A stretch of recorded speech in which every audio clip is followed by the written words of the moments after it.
All right, so we're going to call this meeting to order. We have Councilmember Keppel here, so we have a quorum. Councilmember Marks, Baker, and Rader are also present, along with members of the administration. Start by approving of the minutes from the last meeting.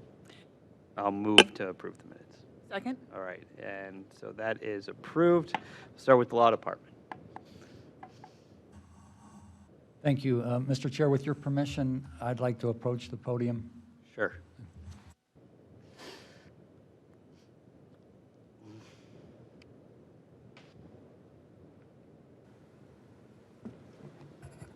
Thank you, Mr. Chair, members of the committee, and other members of the council. Real quick to get started, we'll be starting my second year here next year. This was a learning experience for me to start something new. It was very rewarding to learn what I did this year, and I'm still learning and looking forward to next year. I want to thank the mayor and her department heads and each of you on council for your patience the last year as I did try to learn everything I needed to learn. 3 quick points, Mr. Chairman, if I may. I know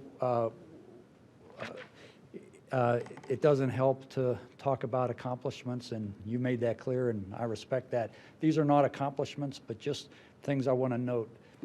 Number one, a large part of our budget, as you see, is the prosecutor's office.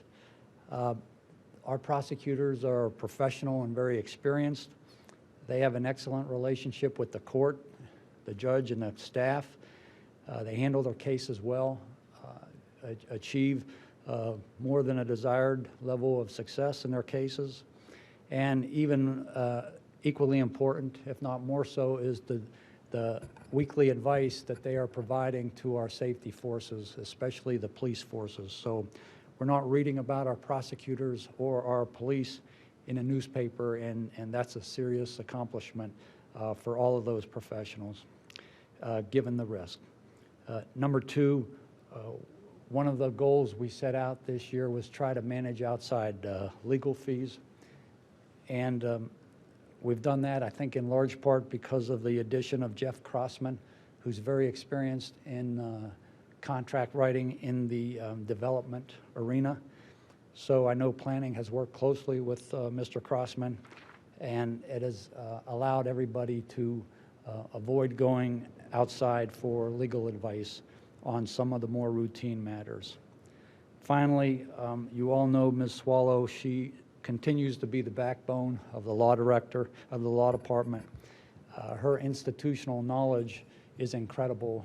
She's been here over 20 years, and she's built up knowledge, and it's been extremely helpful to me personally and has allowed the entire department to be very efficient. So with those brief remarks, I'll take any questions you have. Thank you. Thank you. I'll take questions from the rest of council first.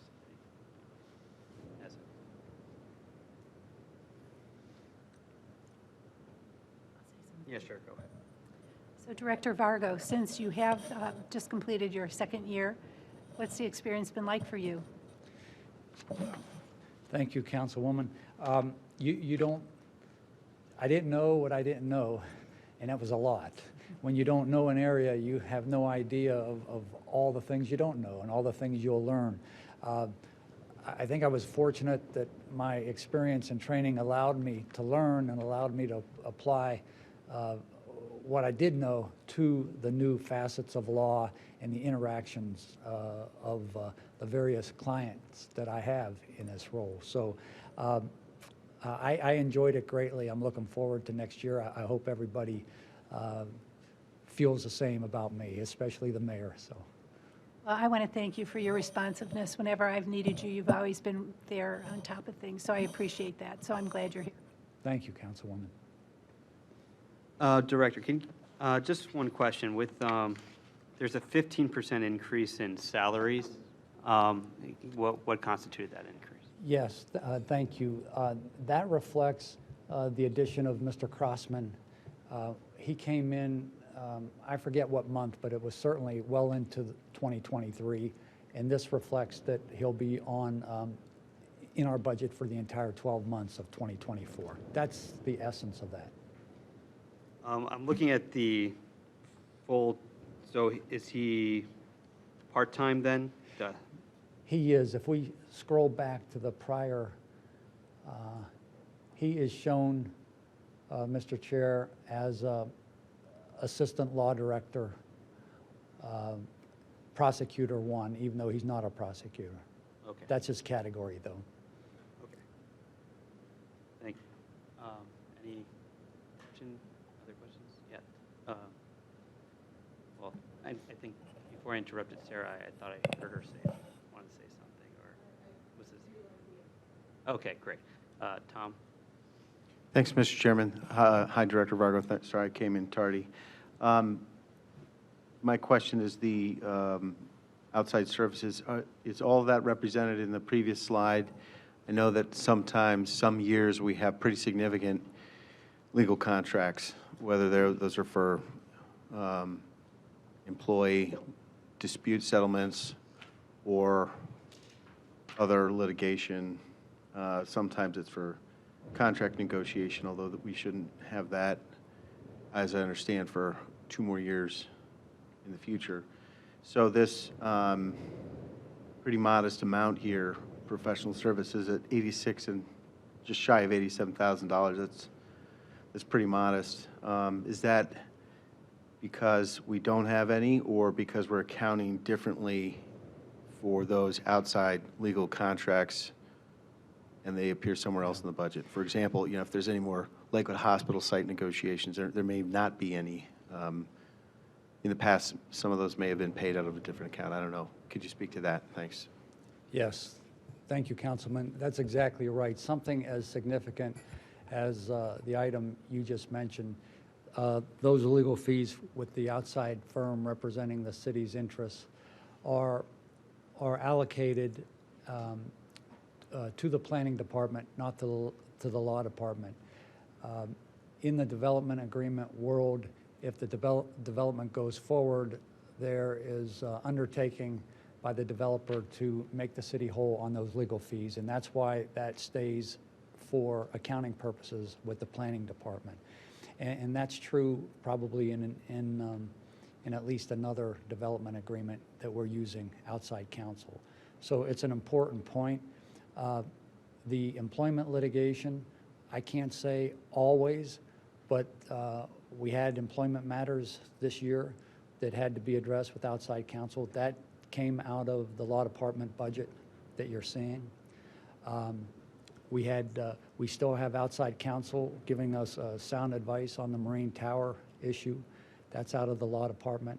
But our goal is to manage that. Even in the employment arena, we try to work on our own settlement agreements, issues like that. We have strategized on insurance claims with Marine Tower to try to moderate those. We can control things we see that are at issue now. We could have serious litigation next month that we don't anticipate that will make this budget obviously need to be adjusted, but that's the answer. You're correct. Certain items are not in our budget. Mr. Chair, just a quick follow-on. So could we, maybe as a follow-up to this meeting, I don't know if that's a Director Rancourt question, how do we get the sum total of all outside legal counsel spending if it's distributed across the budget? For example, if there's an employee dispute, does that currently appear in HR, or would that appear in the department's budget where the employee is or formerly was employed? I don't know, but it'd be good just to have a comparative sense. I appreciate your point that much of this may be responsive or reactive to events that we don't create, or we sure as heck better not be creating, right? I mean, the goal, I'm sure your goal is to advise the city to avoid events that would create litigation, right? But it would be good to understand your practices and policies so that we have a feel for, are we on an upswing, or are we in a downswing, and what your philosophy is towards using outside counsel. It sounds like you prefer to do a lot of it in-house, but I don't know if that's in all situations or across the board. It'd just be good to have an understanding of that. Sure. Thank you.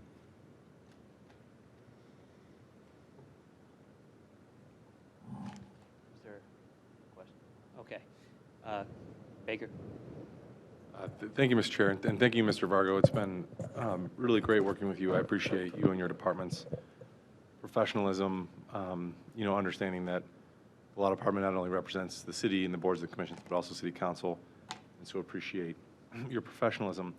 One thing, I would kind of like to understand a little bit better is, and I don't, there's some line items in this budget for like, communications or professional services, so I don't know what this would fall under, but like contract management software, form contracts, tracking of contracts, kind of to show outputs, developing a bank of forms to reduce review time, things like that.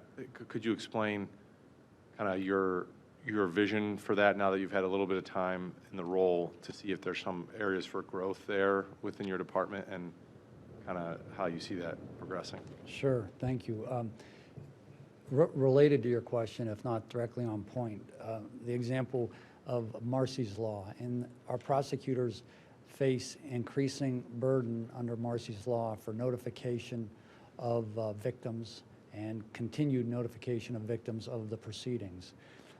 We are purchasing a software program to allow those notifications to be very efficient.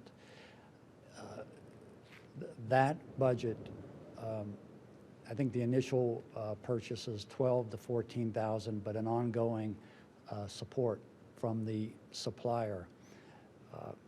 That is coming out of the IT budget. So to your point, there are sometimes we have technical services, computer services, software that comes out of the IT budget. I don't know why, but I didn't argue when the director told me it would come out of his budget. So in terms of managing contracts, I'm mindful of that, Councilman. I believe you brought that up last year. We want to get our best forms together. Mr. Crossman's going to help us do that because he has that experience. One of the difficulties that I saw is in 1 week, I saw a very complex development agreement with a deed restrictions repeated in the agreement, and we had a dispute over whether the developer was meeting those restrictions. Enormously complex, probably over 60 to 70 pages of documents, single space, because of all the exhibits. Very close in proximity to time was another agreement when we were hiring, retaining a surveyor on a property. It's like a $1,500 contract, but we still needed to review the contract. So there's just simply no comparison of the attention and time between those two. Our agreements are so various that it's tough to apply objective review standards in terms of time and things like that. But one of the things we want to focus on this year with Mr. Crossman's help is forms of agreements, all the way down the line, multiple forms of agreement where we have a database, we can go to it. Right now we go to prior agreements, and that's a very effective way of doing things. But we'd like to have the best master form, and each agreement we do, we start with the form, improve the form, and then that becomes the form going forward. So it's an important point. I remember it being raised last year, and it's on our minds continuously as we look at contracts. Thank you. One more. And thank you, and I appreciate that. And I think you're not going to find a person that values in-house legal expertise more than me, but I'm sure other members of council also feel that way. You just have an institutional knowledge, you're in the building, it's way more efficient than outside counsel. Now, certainly there are instances where the subject matter requires an expertise that outside counsel is necessary. But one thing I think would be helpful as, we show the value of the legal department to the community and non-lawyers is, how many contracts you reviewed every year, so that's where I think some database management tool and contract management tool may be helpful in that respect, because it would show the breadth and the volume that you do. because I see it, you know. And I found in my day job that that's a helpful tool to show all the work you do. So I would just encourage, you know, as you think about, you know, going into next year and growth in the department, that you think about that. So that's all. Sure, thank you.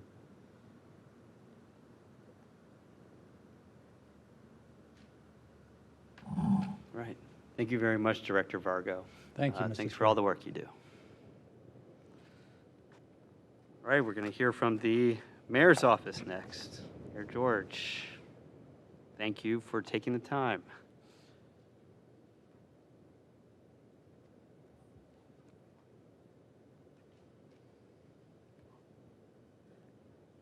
All right, good evening, council. Here is the presentation for both the offices of the mayor and the Community Relations Division. The office of the mayor serves the principal representative for the city of Lakewood. Obviously, the mayor supervises city administration and sees that all ordinances of the city are enforced. And as you're well aware, the mayor's office perform a variety of functions. So here's the org chart. A condensed one.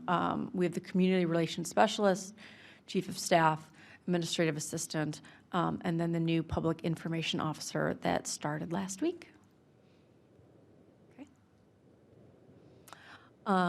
So again, here are the employee listings, the mayor, myself, administrative assistant, chief of staff, and then our community relations specialist and the PIO. The 2024 budget is largely in line with 2023, although there is slight increases to salaries. Most notably is my salary does increase in 2024 with the civil service recommendation that we went through in 2020. So that accounts for most of that, and then the cost of living adjustments. And there are the financials. And then the Division of Community Relations. As a reminder, the Community Relations, they coordinate all of our community events.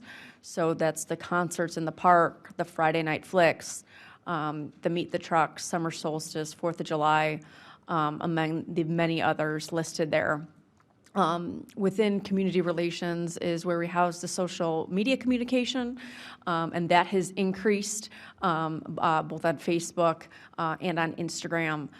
It will be nice as we transition the social media work from our community relations specialist over to the PIO, take a bit of that off her plate so she can continue to focus on the community events and other issues. And then we have someone now full-time who can be dedicated to our social media. So I'm really excited about that when that gets up and running. We want to continue to increase the number of residents we're communicating with on a regular basis. We have our monthly e-newsletter that we started in, I believe, 2022. That's on increase this year of 9.1%. We are also sent out the printed newsletter. Our goal is to get that out 4 times. We got it out 3 times this year. Again, I think with the PIO being full-time, they can handle some of these regular routine communications to our residents. And that's actually the major cost of the communications line of the community relations budget. That's the newsletter, the printing, the postage. So that's where that falls. And then we launched the Ready Notify system, so we can call, text, and email residents during emergencies of water main breaks, snow bans, et cetera. And that Ready Notify will be transitioning over to the PIO as well. Goals, continue to build a wider audience for the city messages, continue to improve the quality and attendance of city events and programming, enhancements to the website. Again, I think that's going to help with the PIO. We'll be able to review the website more, take a more ownership role of the website so it's more user-friendly. I think at some point we may want to invest in a higher quality website. We have a lot of old pages that come up, and that's just the type, apparently, of website we have now. I think once he's been in the role for a while, we may want to invest in that perhaps maybe next year. But we want to get him up to speed first, and then increase the number of printed and electronic communications with our residents. And there you can see the budget. And again, most of the salary is, it's cost of living for the one current employee, and then the salary for the new PIO. Any questions?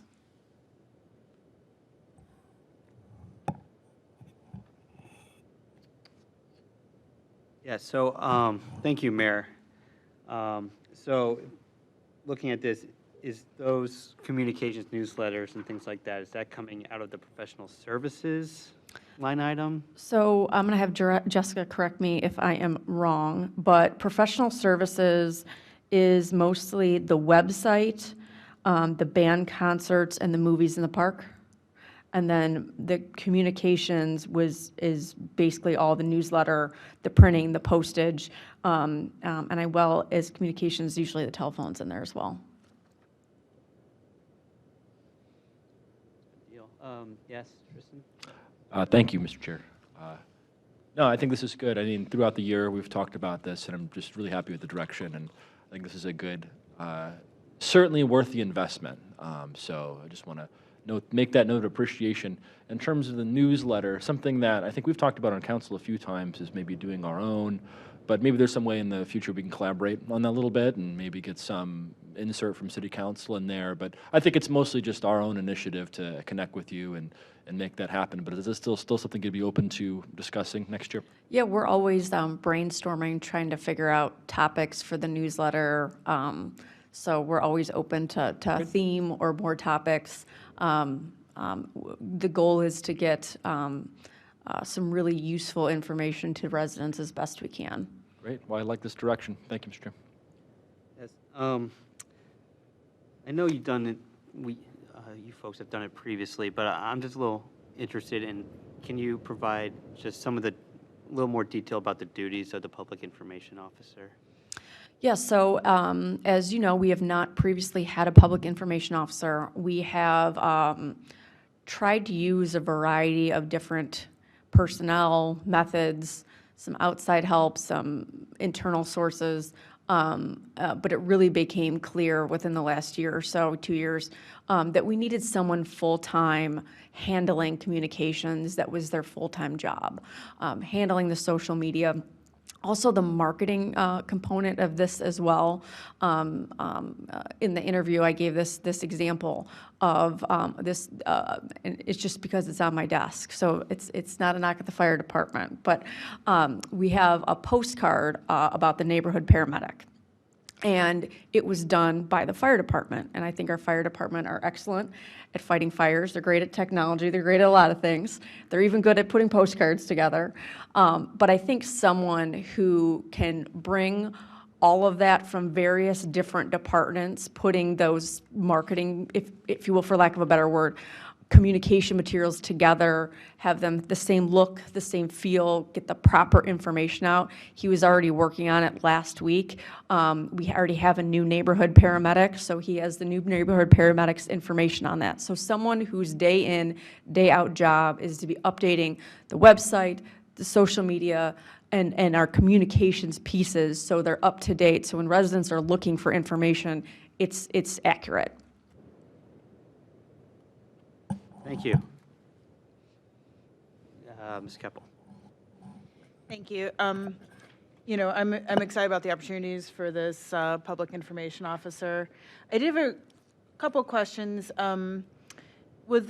With having that in-house position, similar to having Mr. Crossman in law department is handling some of those external contracts, are we reducing the amount we're using external contractors then for that? That's the goal. Always trying to be as smart and efficient as we can with the city tax dollars. So that's the goal when he gets up to speed, is to bring some more of that in-house. For instance, we're partnering with Raftellus right now and some of our water sewer. It's costly, but it's important. So already trying to get him up to speed with some of the engineers so that we can remove that contract with Raftellus and have it in-house. So yeah, that's the goal. There may be times when we need to go outside, similar to law department, but the goal is to be more efficient with our city tax dollars and to bring some of those in-house. Great, yeah, I think that makes a lot of sense to have the in-house. Where do we see the out-of-house, where is that reflected in the budget? The Raftellus specifically would be under water sewer. And then any other professional service, I think they're in various, I think general administration, I want to say. Great. And then, do you anticipate that the public information officer would be working with council and council leadership on marketing, you know, like with the social media and all that sort of stuff too, or is that? Yeah, I more mean, I know administrative? traditionally social media has been kind of under the umbrella of the administration, but we'd be happy to have discussions about that. And then one of the questions I had with community relations, I think historically, the farmers market supervisor has been under community relations. I may be wrong about that. Is that included in here, or how have we? So the farmers market was handled by an outside individual. When the pandemic happened, she decided with support of the city, she decided she no longer wanted to run the farmers market. So we are more than happy if anyone else would like to pick that up. We'd love to have a farmers market again, but it wasn't something that we ran. In talking with our community relations person, it really needs someone dedicated kind of full-time to that. And we had a great person within our community who's willing to do that. So we would love for someone else to step up and bring that back. That was a great, great service. But the city did provide a stipend to her, though, correct? Off the top of my head, I don't recall. I believe that's correct. Perhaps. Yeah, I want to say, yeah, it was, but I do think, because I know that's part of the Madison Park Master Plan is adding a farmer's market, so, but I believe the last conversation I had with Melissa was that, because we had an individual interested, and I referred him to Melissa, and they, it's a tough job, so. We've trying had to a make couple, sure. right, we've had a couple interested, and once they find out the guidelines, the requirements, it's a lot more work and challenging than you would initially think. But, call to the community if someone's out there listening and would like to bring back our farmers market. I think it was great to have. Great, thank you. Just under the community relations budget, under professional services, I see a 57% increase, just from 7,000 to 11,000. Is there a new program under them, or? We have moved the cost of the website from planning to under community relations. Okay, thank you. Yes, go ahead. Mayor, have you reached out to the county to see if the county can offer some support with the farmers market? I have not, but I can suggest that to our community relations person possibly. They might be interested in doing that, especially if they're going to be putting it in Ward 4. I can do that. Just a suggestion. Thanks. A follow-up on that point? Sure. With regard to the website cost, is that for hosting costs, or do we know, or is that for management? Because I know Melissa's been doing some basic updates, but I'm going to guess it's hosting because we, or content management system. How it works is, for instance, I would update something on the mayor's page and send it to Melissa to update on the website. So I'm assuming it's hosting services, but I can get back to you on exactly. The reason I ask that is if we're looking at updating, if we're going to a different content management system, we're going to need to be looking at some increase. Oh, yes, funds, certainly. Which I'd Not- be happy to support, but. Like I said, not for 2024, perhaps 2025. It's a massive undertaking, I'm sure, as you can understand. So I don't want to drop that on the plate of our brand-new PIO. There's a lot to get up to speed with of just how the city runs day in and day out. There's the marketing materials. He's plenty on his plate to begin with. But that's something I'm eyeing, is hopefully something we can update in the near future. I look forward to meeting him. And by the way, a Lakewood resident, so that's always good to have. Mr. Bullock? Yeah, thank you, Mr. Chair. Thanks, Mayor, for your presentation. Just so I'm clear, the slide in front of us, I want to make sure I understand. So community relations budget would include both longtime community relations manager, Melissa Garrett, and also this new person? Okay, great. And I want to return to the communications function in a second. Could you go back to the other slide with the mayor's, I guess the primary mayor's office, or whoever's controlling the slides? Thanks. So we've got, and can you go back one more, Corey? Thanks. The staffing numbers, I think, is what I'm looking for. So, okay, so we're up to 5 full-time employees, really 3, I guess. But these days, the Division of Community Relations is falling under the umbrella of the mayor's office. Just, you know, we know and love the gentleman in the rear of the room, Mr. Story. I don't recall when that became a full-time position. Was that during recent years, or was that full-time when you came? It into was service? full-time before me and since Okay. I started. Okay. I'm just on the theme of, I mean, certainly there's enough work to go around to have more than 3 personnel in the mayor's office. I just recall that for a long time there were half FTEs in both the council office and the mayor's office. Okay, so thanks for clarifying that. Switching gears, the public information officer in the community relations does some communications as well, correct?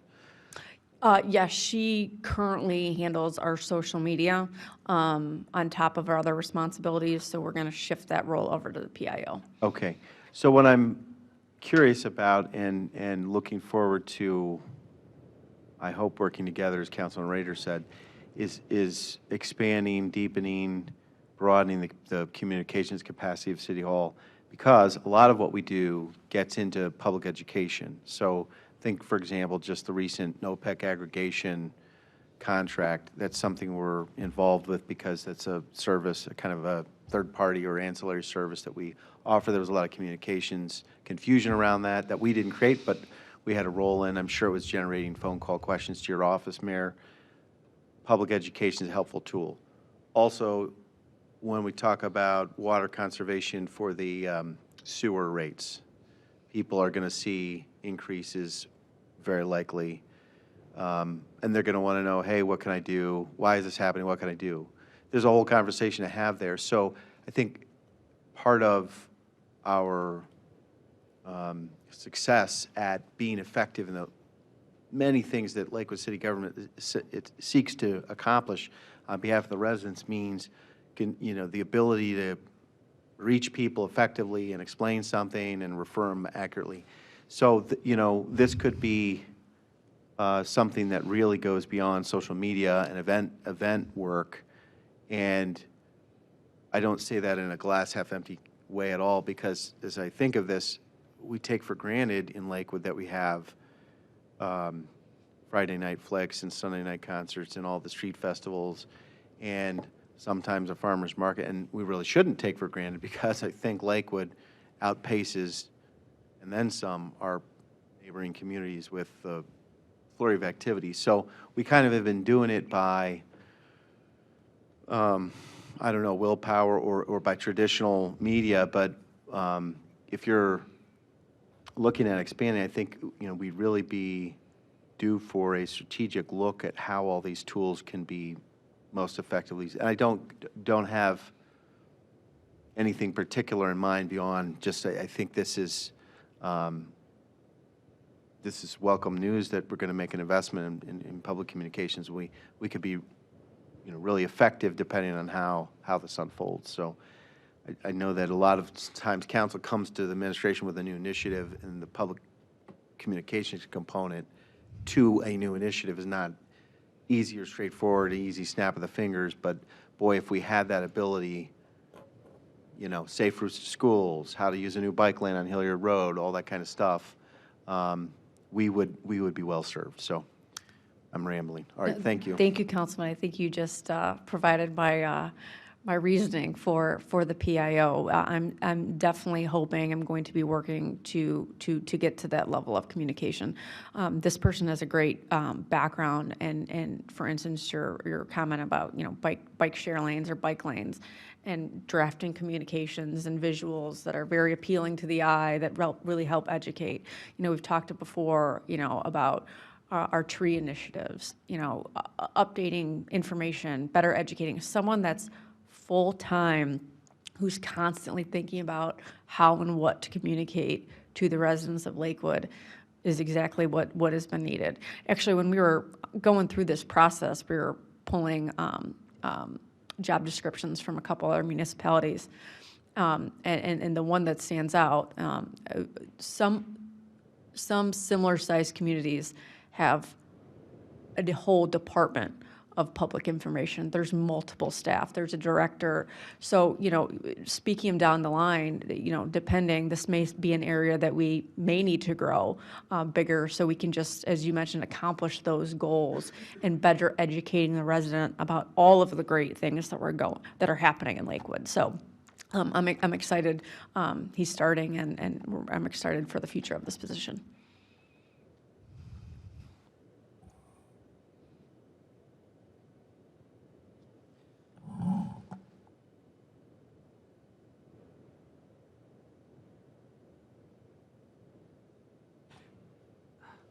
Appreciate the time and the presentation.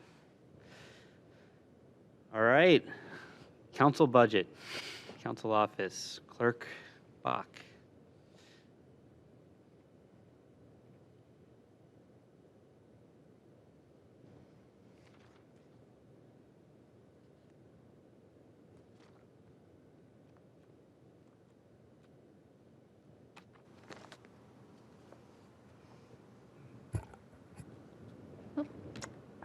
Good evening, council members.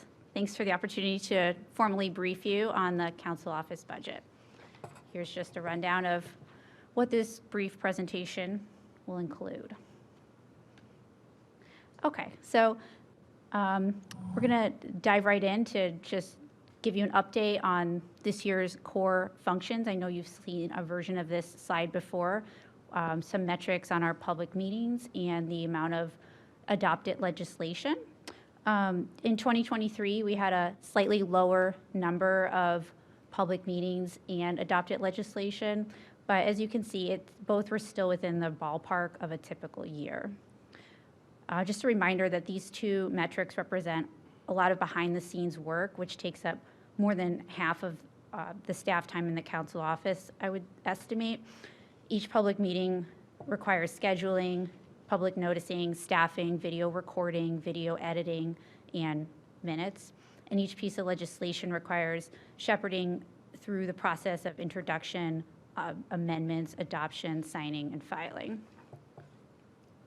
Okay, next we'll look at public engagement in 2023 as measured by public outreach, public comment, meeting notices, and this year calls to the office. In 2023, council represented at 5 events throughout the summer and the fall, including the Birdtown Picnic, the MC3 Community Resource Fair, Community Festival, Spooky Pooch, and Welcome to Lakewood.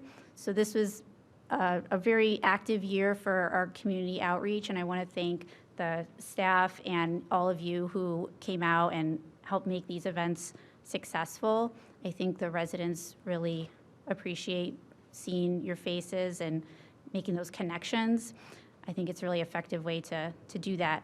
Outreach materials that we used at these events, like pens and doggy bag holders, are budgeted to be reordered in 2024 out of office supply line item. We're also budgeted to update print materials.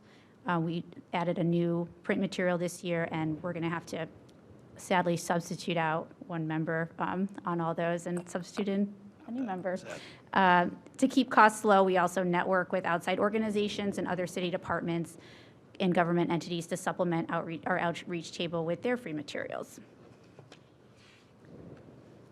Another measure of public engagement is public comment. And this shows the level of public comment that we experience at our council meetings. This includes committee meetings and general meetings. And it also demonstrates the role of e-comment since that tool was introduced in 2020 during the pandemic. You can see here that the use of e-comment has noticeably dropped this year, which is unfortunate. And despite lagging interest in e-comment, council leadership and I believe that e-comment provides an important accommodation for people who can't attend evening meetings. So we are going to continue to invest in that and hope to build interest and engagement with e-comment in 2024, or should I say rebuild interest. Public comment can be unpredictable, and it's often correlated with hot topics on agendas. You can see in 2021, there was a lot of e-comment use, and we do keep a record of, obviously we keep data to inform this graph, and we know what the hot topics were that people came. So I was able to see that in 2021, you might remember a very organized tech-savvy group of Lakewood Baseball Association people came, and they discovered e-comment and really effectively used that to speak out about the condition of our fields. And then in 2022, there was more of a shift back into in-person, and I know the record shows that a lot of folks had come out that year in person to express their thoughts on the Supreme Court Dobbs decision. And then in 2023, we didn't have that big mobilizing issue, but we did have a few. The records show that a lot of folks did come out to talk about the automobile business regulations, you might remember, and they also showed support for climate action plan and a return of the circulator bus. Okay, so while e-comment was a little bit of a lag this year, Send Agenda is gaining traction. This is the online tool that residents can use to sign up to receive meeting notices via email. On the right-hand side is what you would see in your inbox if you signed up to receive these meeting notices. I don't know how many of you do sign up. It would be kind of repetitive since you have so many ways to access the agenda, but you might want to do so just so you know when residents are getting it. Usually we send out the agenda on Friday just because if there's any last-minute changes that are beyond my control, I don't want to confuse the public by sending out multiple agendas, but they're usually posted online before that. But I like to wait until it's really, really final, till it's sent out on that Friday in the email. We introduced the Send Agenda in early 2022, and the number of subscribers has continued to grow every year. So right now, whenever we hit that Send Agenda button, that agenda goes to 500 people, which I think is a really powerful way to connect. Okay, and then new this year, we tracked and analyzed the office call log data to just show you the volume of calls and the nature of the calls that we're dealing with in the council office. And credit to Corey for breaking this down for us in this organized fashion. I appreciate that.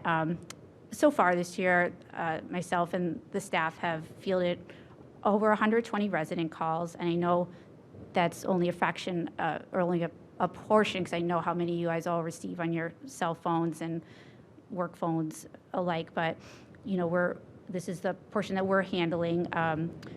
We did break it down also by ward, and Ward 4 had 42 calls, Ward 2 had 25 calls, Ward 3 had 20 calls, and Ward 1 had 23 calls, and there were 10 that were anonymous. The call log is available for you guys to review 24/7 on SharePoint. And if any ward council member would like a further breakdown of the calls, of the nature of the calls by ward, Corey can help you with that. Okay, so now we're just gonna take a harder look at the numbers for 2024.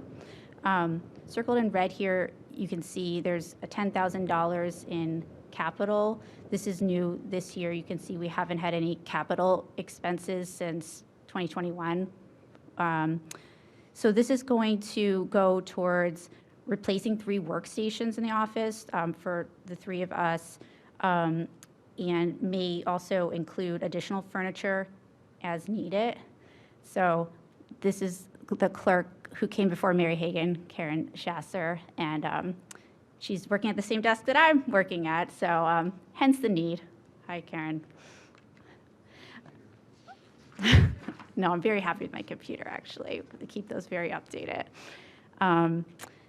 Yeah, so the investment in capital is just a continuation of what we started in 2023 with the amazing help of Public Works. Kurt Mate, Eric Wenger, and Chris were really hands-on doing all of the really heavy lifting, working with outside contractors on our behalf and helping coordinate things to really upgrade and professionalize the office. There was a lot of deferred maintenance, I think, as you guys all know. So it was just really long overdue, and I'm really happy with the way things look now, and I hope you are too. Okay, so we're going to talk about professional services and travel and transportation most in depth next, because that's two large portions of the council budget over which we have the most control. So I broke down the information on travel and transportation a little bit differently than the way it's in here, because in this budget, travel and transportation is its own line item, but it's separate from conference registrations, which goes under professional services. And so if you break it down this way, it's just a little bit more easy to see, like, the cost and the budgeting of conferences. The registration line item also includes local registrations, like if you want to go to a chamber luncheon or a NOPEC annual meeting, that can come out of registration, and you're encouraged to do those things. That you can see we have budgeted an increase this year for those types of things. So please reach out and let council leadership and I know if there's local things or in-state or out-of-state kind of conferences that you'd like to attend. It's hard to find the sweet spot for budgeting these things without knowing everybody's level of interest, but I think last year we did a really good job. As you can see, we came pretty close to what was actually spent in the budget, but we wanted to add some more this year because, as we know, costs are rising, and we don't want to say no to requests. This year, I know, I should say for the past couple of years, we've had some representation at Ohio Municipal League. That's always going to be in October, so just keep that in your mind, because that's something that's usually at the same time every year, and National League of Cities usually advertises in advance where their conferences are going to be on their website and the dates. So check your family calendars and think about what you want to do for 2024 and just communicate that early if possible. So we talked about how conference registrations came out of professional services, and here is a list of some other major expenses that comes out of professional services. Most of these things you've seen before. Photography, we have started to do that like on an every other year basis. We're going to have a new session of council, so we're going to have new group shots. Everyone's going to have the chance to refresh headshots, and more information will be coming on that.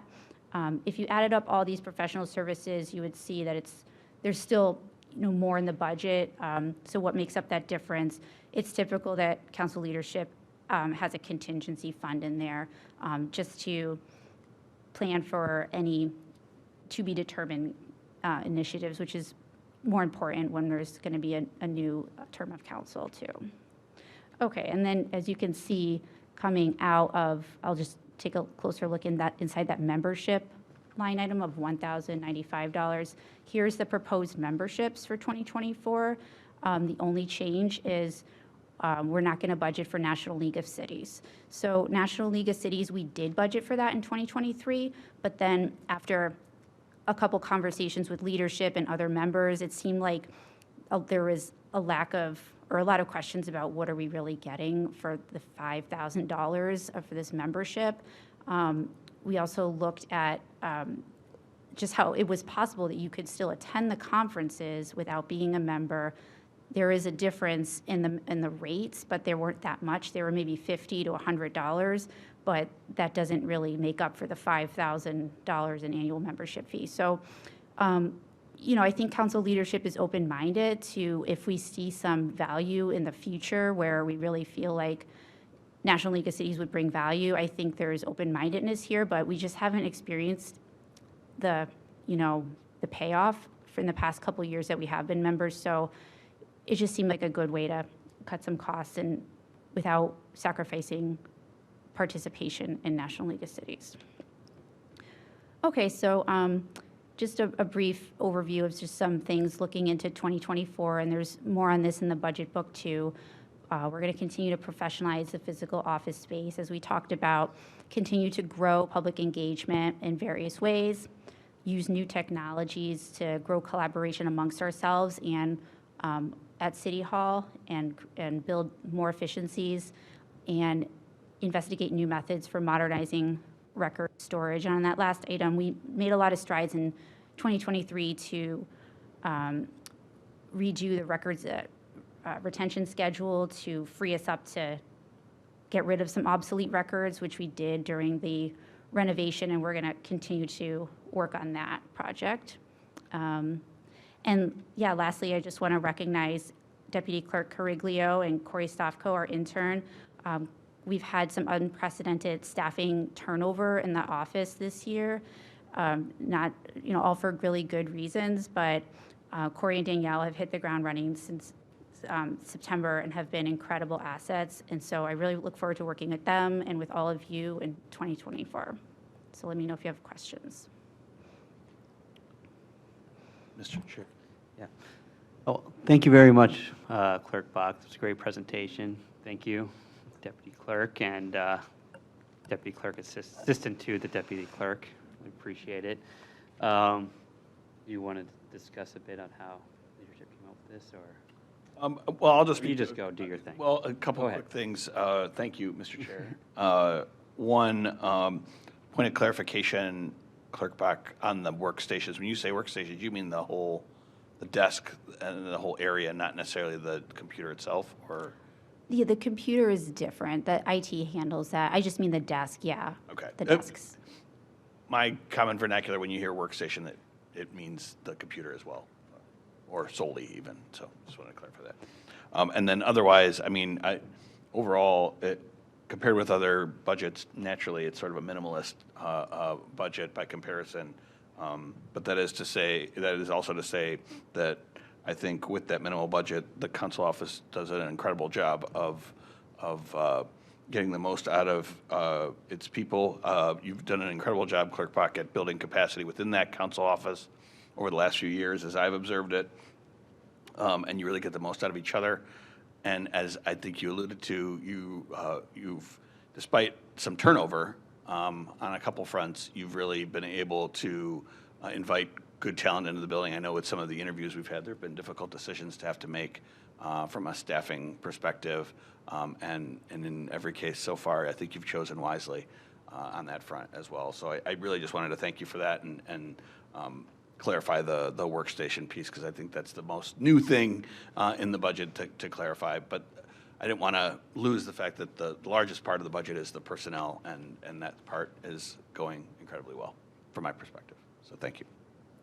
You're welcome. Yes, I said workstation because I don't think you could truly categorize Corey's desk as a desk. It's like a kid table. So we want to get him an actual desk. Thank you, Mr. Chair. Quick comment, if I might. Just want to say thank you for everything you do. I think it must have just been the election, talking to a lot of other council members across Northeast Ohio, really. They were super impressed. I think you saw Tom Defer. He was here. He just won his election, Brook Park City Council. Just blown away by the organization of the meeting, the technology, everything that you sort of ushered in your tenure. And thanks again to Corey and Danielle. I mean, you're part of that. It makes me proud to be here and part of this organization. And they thank me like I have anything to do with it. I just say yes once every year or so, and that's my part. It's really your hard work and leadership. So thank you.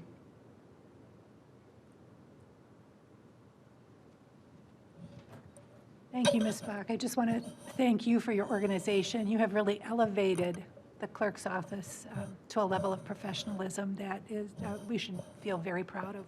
And I'm so happy that you're invested in attending the meetings and elevating yourself within your position. So you bring a lot to all of us on council. So I appreciate you very much.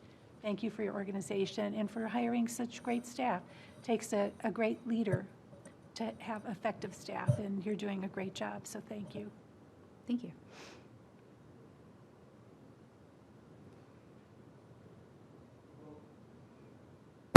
Thanks, Mr. Chair. Thanks, Clerk Bach and Danielle and Corey, our growing team. So this is kind of comments both to the council staff and also the council leadership. Couple thoughts. So first, great work, great improvement on meetings, transparency, record keeping. We're using and integrating modern informational tools in a very effective manner, like Councilman Rader just acknowledged. I think it's as strongest I've ever seen and can remember, and we keep improving that. And I know the council leadership both are involved in that too. And I thought we had a really successful jump into online meetings thanks to COVID. You know, but we've done good work, and even the electronic tools. We've gone to documentless pretty seamlessly. When I first started, we had physical copies delivered by patrol squad cars to everybody in the store, and that eventually went away. So that's excellent. I also appreciate the attention to training, and I think we could be thoughtful in how we expand that. In other words, investing in the professionalism of ourselves as council members doing the people's work, because we're generalists and we're designed to be that way. Representative little r representatives are intentionally supposed to be a broad cross-section of the community, different demographics, different skill sets, different experiences. And so I think that the council staff has politely but consistently and firmly reminded us that there are training resources available. We could be even more strategic, I think, in expanding that. And I want to shift to maybe, this is my feedback to as much to my colleagues as to the council staff. I would love to see us continue to expand our communications tools. Just the same comments that I shared with the mayor's office apply to our own communications potential. And we've done some things, and we're improving some things. We could do even more, I'm sure. And that idea has come and gone over the years. But I think that there's a lot of thoughtful work and strategic thoughtful work we can and should do if council is going to be successful in some of the ambitious goals that we lay out for ourselves. That's number one.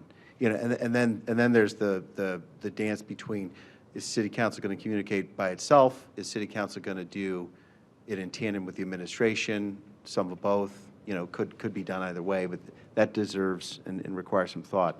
I also would love to see more policy research capacity, or more time devoted to policy research. That then would beg a number of questions.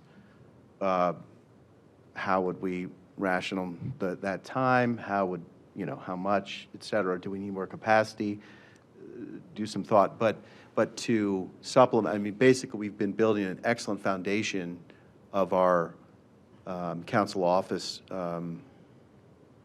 capacity, and now to really drive it and make it go and put it to work for the public, we could take on some big issues like researching a complete streets ordinance for the city of Lakewood with teeth to actually implement it on an annual basis. That's a big research project, but we could take it on. It probably happens more consistently if there's some council staff time capacity for it. That's just one off the top of my head. We could think of some other examples. You know, the clean vehicle project question is another one that I've often spoken about, or making more bikeway progress all across the city, or the health implementation. You know, it's telling to me, for example, that the health initiatives implementation is led currently by the administration. The city council, I know, cares deeply about that, and we could be doing more to add our own research or thoughts and our own initiatives to it, and not just rely upon essentially what is a talented administration staffer and a bunch of talented outside groups, foundations and the like, right? So in my mind's eye, you know, this is kind of an invitation to council leadership. Because the clerk is presenting our budget, I have the opportunity to talk about this.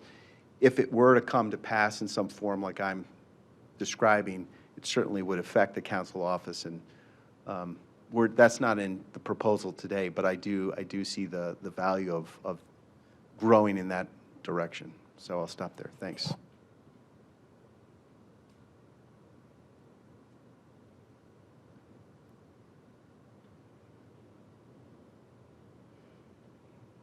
Thank you, Mr. Chair, and thank you, Clerk Bach. I echo everyone else's, praise of what the office does and how conscientious you are and how we kind of, the outward-facing stuff is excellent. I am curious, Councilman Bullock's comments kind of flag for me. Like, I know Cleveland City Council has like policy people.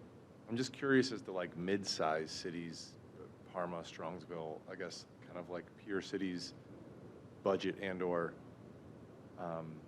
citizen size have, because the clerk's office performs an important function, but it is a little bit more transparency-based, meeting-based, but I do wonder, and I guess that would be something I'd be interested in exploring with the clerk and with council leadership, in the future, not this budget, but in the future, about like what policy positions may be available. Because I do, sometimes as a council member, you feel like you're on an island putting together proposals. And it would potentially be helpful to have even like a part-time policy person, that could be dedicated to those types of things. But just, that's less of a question and more of a comment as we think about going forward.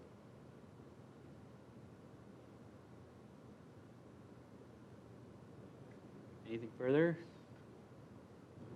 Thank you very much, Clerk. Appreciate it. All right. We have Chief Dunphy, if he's ready.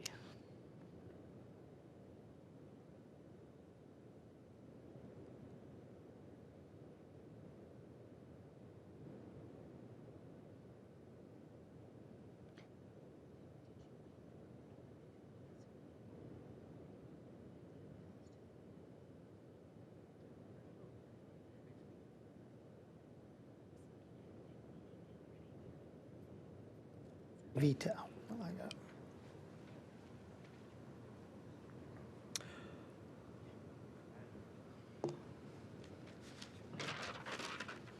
Thank you, Mr. Chairman, members of the committee, and other members of council. I know we have been planning on not spending a lot of time talking about accomplishments from last year. However, there are a few things that, just by the nature of our job, that are variable year to year, even though it's the same function as last year. So I'm just going to touch, on a few of them and also cover some of the bigger expenses and capital things that we've done at the department. You can go to the next one. Our staffing, everything has stayed the same. We're still staffed the same we've been since I've been here almost. So we're good there. We did add a new neighborhood paramedic this year. Not a new position, but a new member. I just wanted to bring you guys up to speed on that. I know many of you have met him. Some of you know him already. He's hit the ground running in September and really hasn't stopped since. The biggest accomplishment we had, you can go to the next one if you want. The biggest accomplishment as far as new programs came out this year. That is the new paramedic there. You can go to the next one. Our call volume stayed the same. On average, we're right about where we were at this time last year, including the patient transports, which was about 75% of the people that we've encountered, we've taken to the hospital. Next one. One of the bigger capital things that we did this year, we received our new turnout gear, which is a big expense for the city. I do want to let you guys know that we receive that every 5 years. We get a new set. They have a 10-year lifespan, and we rotate as part of the cancer, and getting rid of cancer and trying to keep the health and safety of our members in better shape. We're able to rotate their gear out every 5 years, and it gives us a backup set in the instance if we happen to have a fire, we have to clean the front line set, we have a backup set to go into. So we've been able to manage that for about the last 15 years or more now, and that has proven to be really good as far as making sure our members are equipped with the proper equipment. Go to the next one. We spend an incredible amount of time on training. I know Councilman Baker and the mayor were out at Tri-C this year, and we're going to try to do that again in '24, just to let you guys know now, so that you can take advantage of that, because it truly is an opportunity to really expand. I know everybody wanted to do it, and I understand that it's very difficult sometimes for people to be able to do that, but it's a really good experience for people, and not everybody has that chance, so I highly encourage it. And maybe next year we can get Councilman Baker to put some gear on and get up them stairs. Yeah, we have to get some special gear, but, okay, next, please. This, I was talking about the live fire training there. We've also included in our department last year, we enhanced our new training, recruit training for our members. We keep them on a quarterly check-in basis, and there's constant testing and some really good, solid accountability to their progress, and making sure that they're developing the skills and knowledge and abilities they need. One note new for the Fire Prevention Bureau is we moved the neighborhood paramedic program under the fire marshal.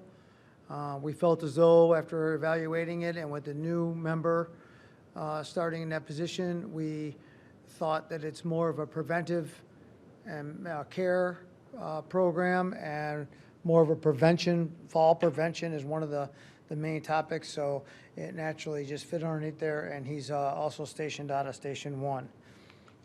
Next. We still did all of our regular routine with the fire prevention department. They were out at all the schools and did the training and education, and we enhanced that when the fire neighborhood paramedic is spending a lot of time going to the different community centers down at Cove, and also to the Westerly, Theodore, and places like that. Next. We have a number of committees on the department we've really enhanced in the last 2 years.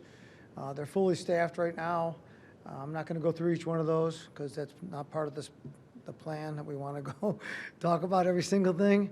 But I just want to let you guys know that we do have a number of committees established, and they're all fully staffed with people that are constantly coming up with new ideas and tactics and program initiatives. It's really making the culture in our department a pleasure to be in charge of. We did receive some grant funding this year. I think this is important. That this also changes year to year. It can vary. So this year we were up to about 111,000 and change. We did receive, the biggest chunk was from Healthy Lakewood Foundation, who is extremely supportive of the neighborhood paramedic program, and they just can't say enough good about the program, and check in regularly with with these guys, and I see them having meetings all the time, and every time Kate Ingersoll leaves, she's just thrilled to death at the progress that we're making with that program. So I hope and anticipate that money and hopefully can continue going on into '24. We have a number of things scheduled for going into '24. We have a brand new engine coming in, which is really a nice asset for the city, and it will definitely enhance our reliability for our equipment. Our fire engines have been taking a real hit lately. We've had a number of breakdowns over the last couple of years. We're doing a preventative maintenance program with them, and Fleet Division, we all work together to try to keep these things on the road. Just happens to be one of those things. We're getting some equipment that needs to be attended to a little bit more, but it's going to really help to get a brand new engine, and that should be coming in February '24.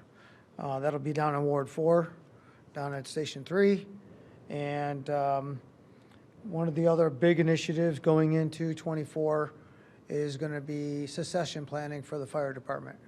We are experiencing an exodus starting this year of 42% of our officer corps, including the chief's position. So the mayor's been very supportive of those type of leadership development trainings, and allowing us to try to plan ahead for those positions so that when the time comes, everybody is ready to hit the ground running and not just start learning on the fly, which has been kind of the MO for a long time, generations, not just a couple of years, about how things in the civil service world go. You know, you're up next and good luck. You know, well, we have a little bit different approach to that now, and hopefully it's going to work out.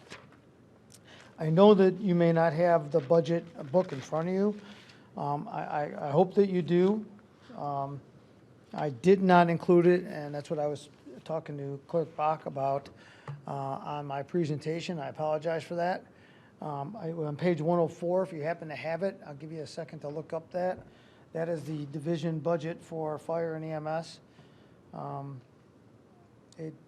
Covers all the general categories for the fire department. I can touch on a few of them that I think you may want to know about, unless you just want, if you prefer that. And then if I miss any that I think stand out and need somewhat of an explanation, we can circle back and you can ask me anything you want. Kevin's right here to answer anything you guys need for me. I just tell you. There's a 29% increase in travel and transportation. You know, when I look at these things, we decided, you know, to try to figure out exactly what's causing it. I know that's what you want to know. We do too. The increase for that is fairly simple. It's because in a few years prior, there was an abrupt cutoff to all the training and travel and educational opportunities. And because of COVID, we all knew that. As you noticed in 21, they started coming back a little bit, and they slowly crept up in 22 and 23, and then in 24. We're actually now getting back to our pre-COVID numbers for the amount of money that we usually spend on training and travel. So it looks like a big increase. It's just getting back to normal operations. I also noticed a 17% increase in professional services. Some of the money that's involved with that is adding of 3 drone pilots. They're members of our department. The West Shore Fire Departments received a drone from the county. It's a pretty high-tech piece of equipment, and some of our increase for that cost is gonna be the 40-hour training for those guys to go to Tri-C and make sure they're covered at staff and all that stuff. But it's going to be a shared resource throughout this region strictly for fires. Police have their own initiatives on that, and this one is going to be more strictly for fires and a possible mass evacuation, stuff like that. The big one that I thought was a big standout, 75% increase, contractual services. I don't think anybody would question that cost of goods and cost of services in general in America have gone up. Now, I realize that that's very high, but I do want you to know that within that category of contractual services, in a sub category, there's 4 or 5 different categories that actually fall under that. And not any one of them jumped out as a massive increase. They all seem to increase a decent amount, which seem to compound that figure. The general consensus is that these contractual services that we have, they are all of our testing of our equipment, you know, our ladder testing, our pump testing, certain regulation testings that we have to conduct for SCBAs and different equipment that we have. These are all obligations that we have to meet as a requirement. All of those across the board have increased their fees substantially, especially those that travel from a distance. The travel fees have gone up quite a bit.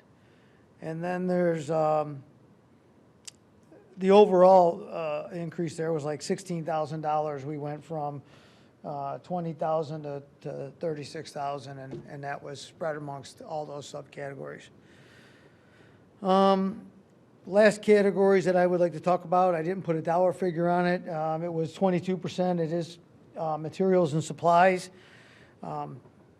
I had to look into that today. I didn't know exactly why that went up, but then I realized, speaking with the finance department, Jessica Eddy was able to help me out with that, and come to realize that fuel cost and of diesel and gas and off-site vehicle repairs and supplies for those repairs falls under the materials and supplies category. So that's what those expenses are, is pretty much vehicle-related, fuel costs, and repair costs. I did notice, I don't see this come around very often, but a 49% reduction in the budget. It was a capital reduction. It was for a project that we had been working on for our training tower. We have,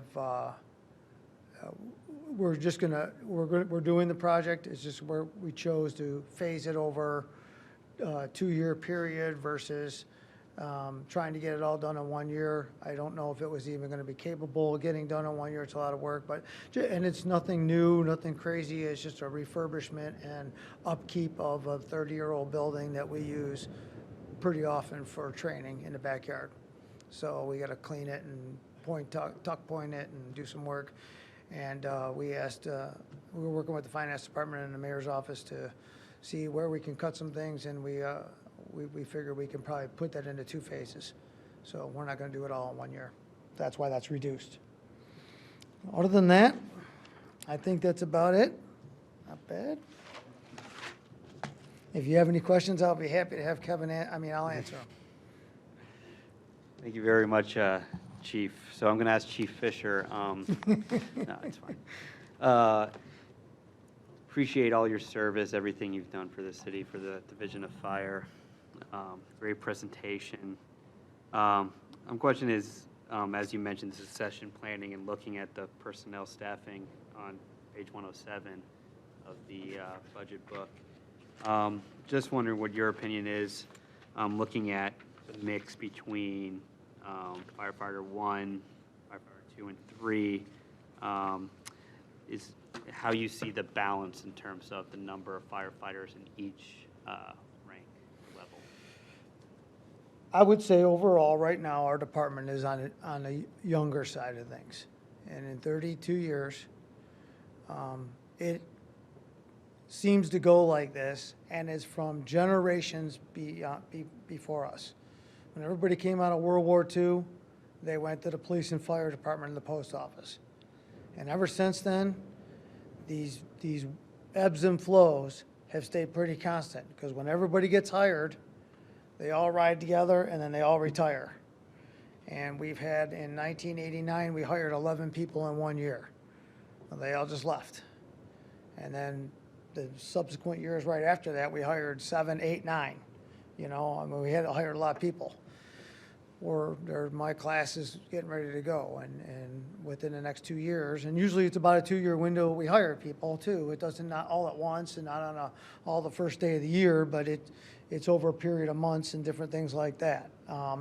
So that is almost impossible to change, and it's not even good to change it, because we do have a good balance right now of overall we're younger, which is not bad.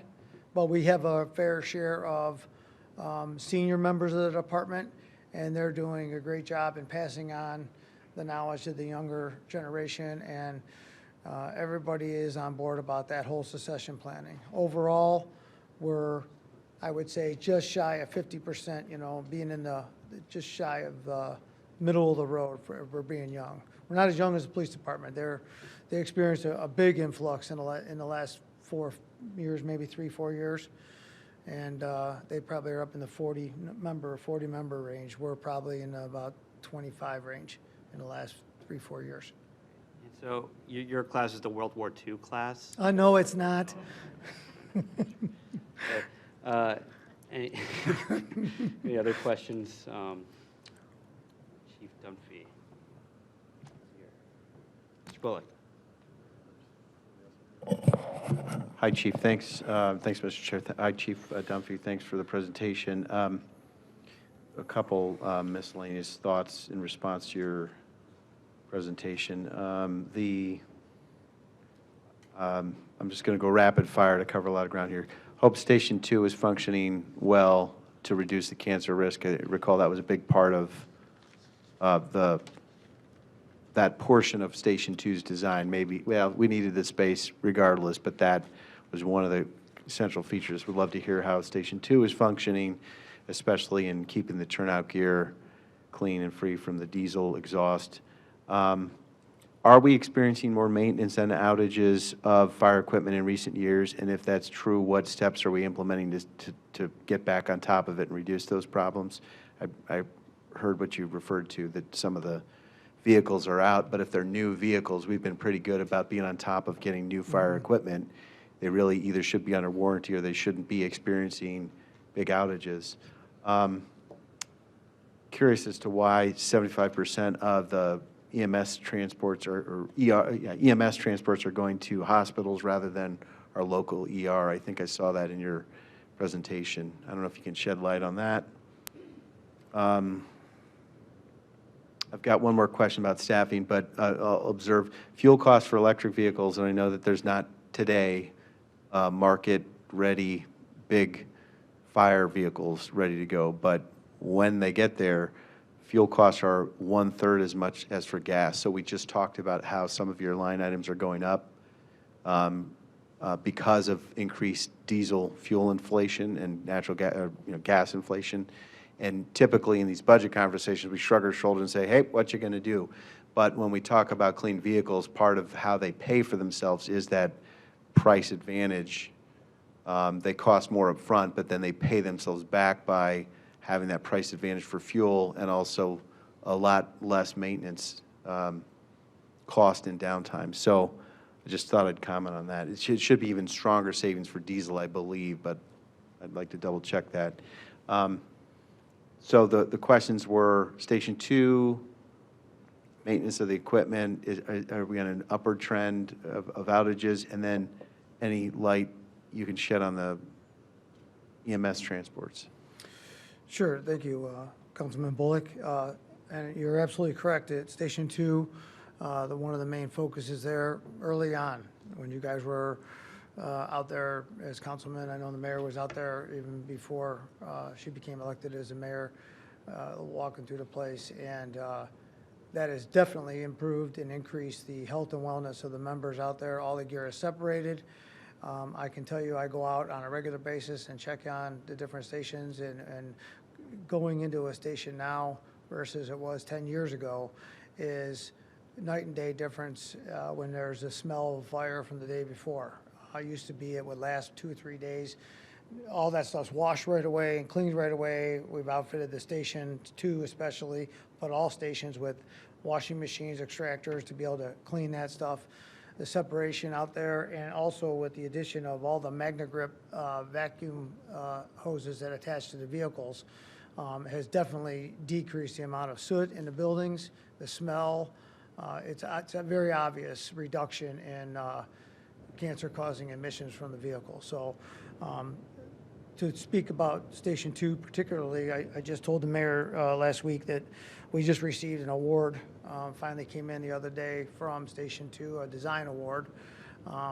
And it was to us, the city and the architect, the firm, that some Architectural Historical Society, it was an internal award for them. So it'll be in planning and development here. It's on my desk right now, but I'm going to drop it off to Director Leininger's office and let him show it proudly over there, because that's where it all started from, out of planning and development. The warranty on the rigs and the work we have recently, it's more, I would hope, implying it's a fluke. You're right, we do have newer equipment. We run it, especially the ambulances, and they, all of our fire rigs are out of warranty. We purchase extended warranties on the ambulances. So we do still have some of them under work or under warranty. It's not so much the cost when they're down, it's the time and it's going out. If they're under warranty, it's not a big deal, that's just time. But as soon as the engine, the truck one is a 2019, and it's out of warranty already. And you know, these things, I don't know what it is, but it's not our preventative maintenance program because we work hand in hand with the fleet department, and we're checking these things weekly, if not every other couple days. So we check our equipment all the time, and we're fixing stuff constantly with them. I can't tell you what it is, but fleet department's experiencing the same thing. I mean, equipment just doesn't last like it used to. I don't know if that's a fair enough excuse, but the reality is we're staying on it and getting them back in service as fast as we can.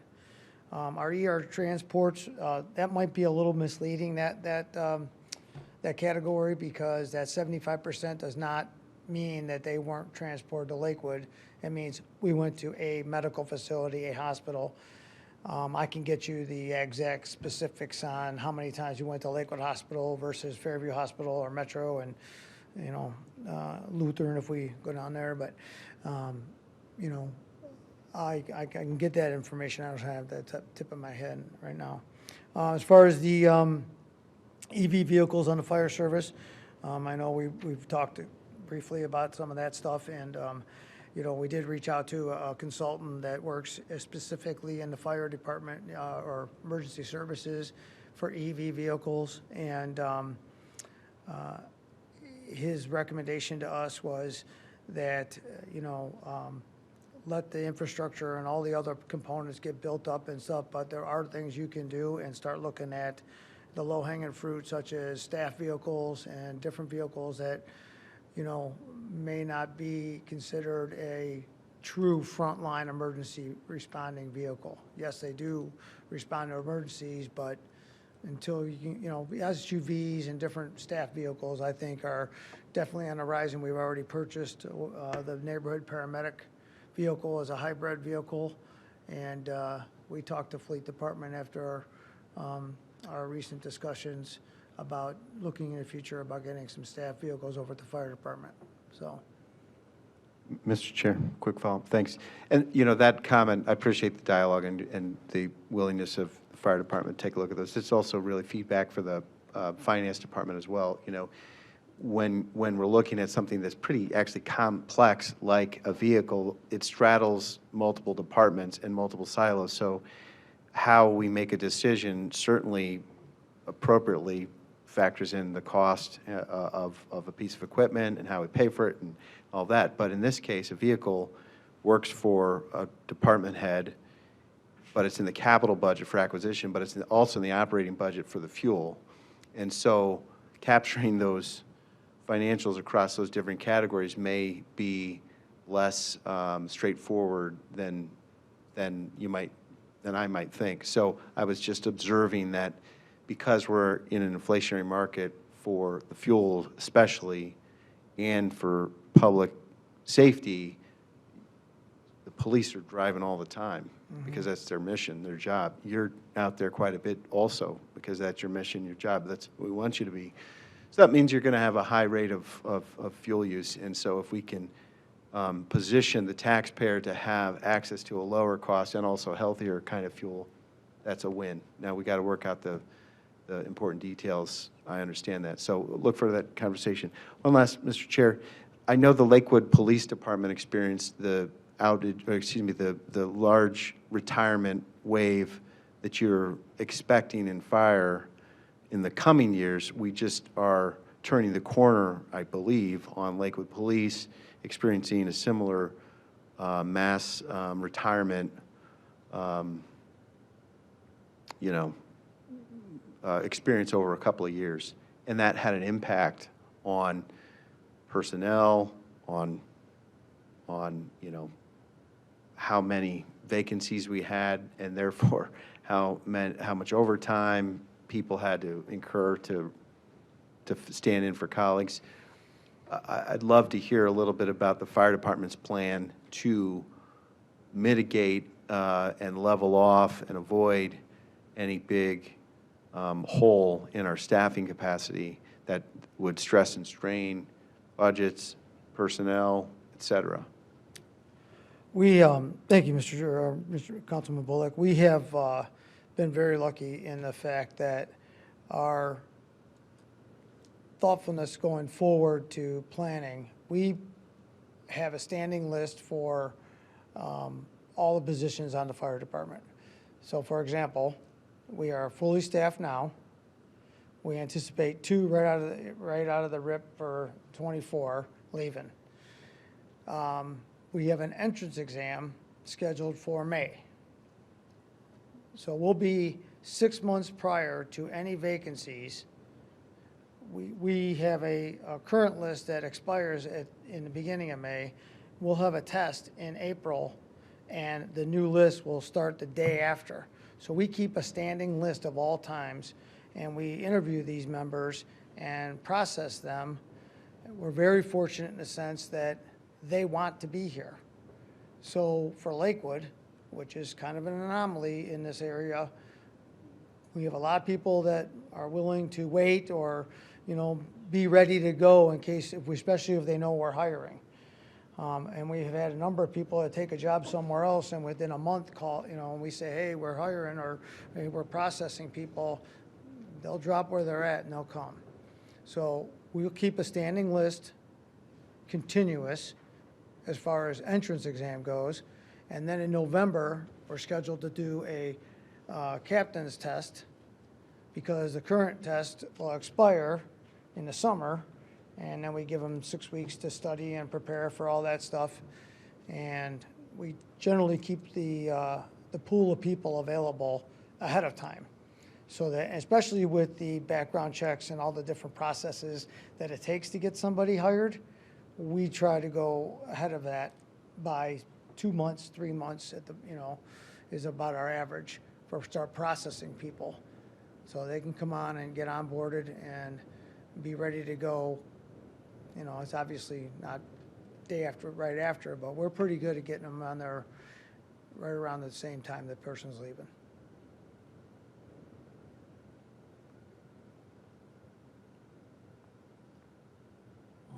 Any other comments or questions? All right. Thank you very much, Chief. Appreciate all your work. Thank you very much. All right, Chief Fisher. All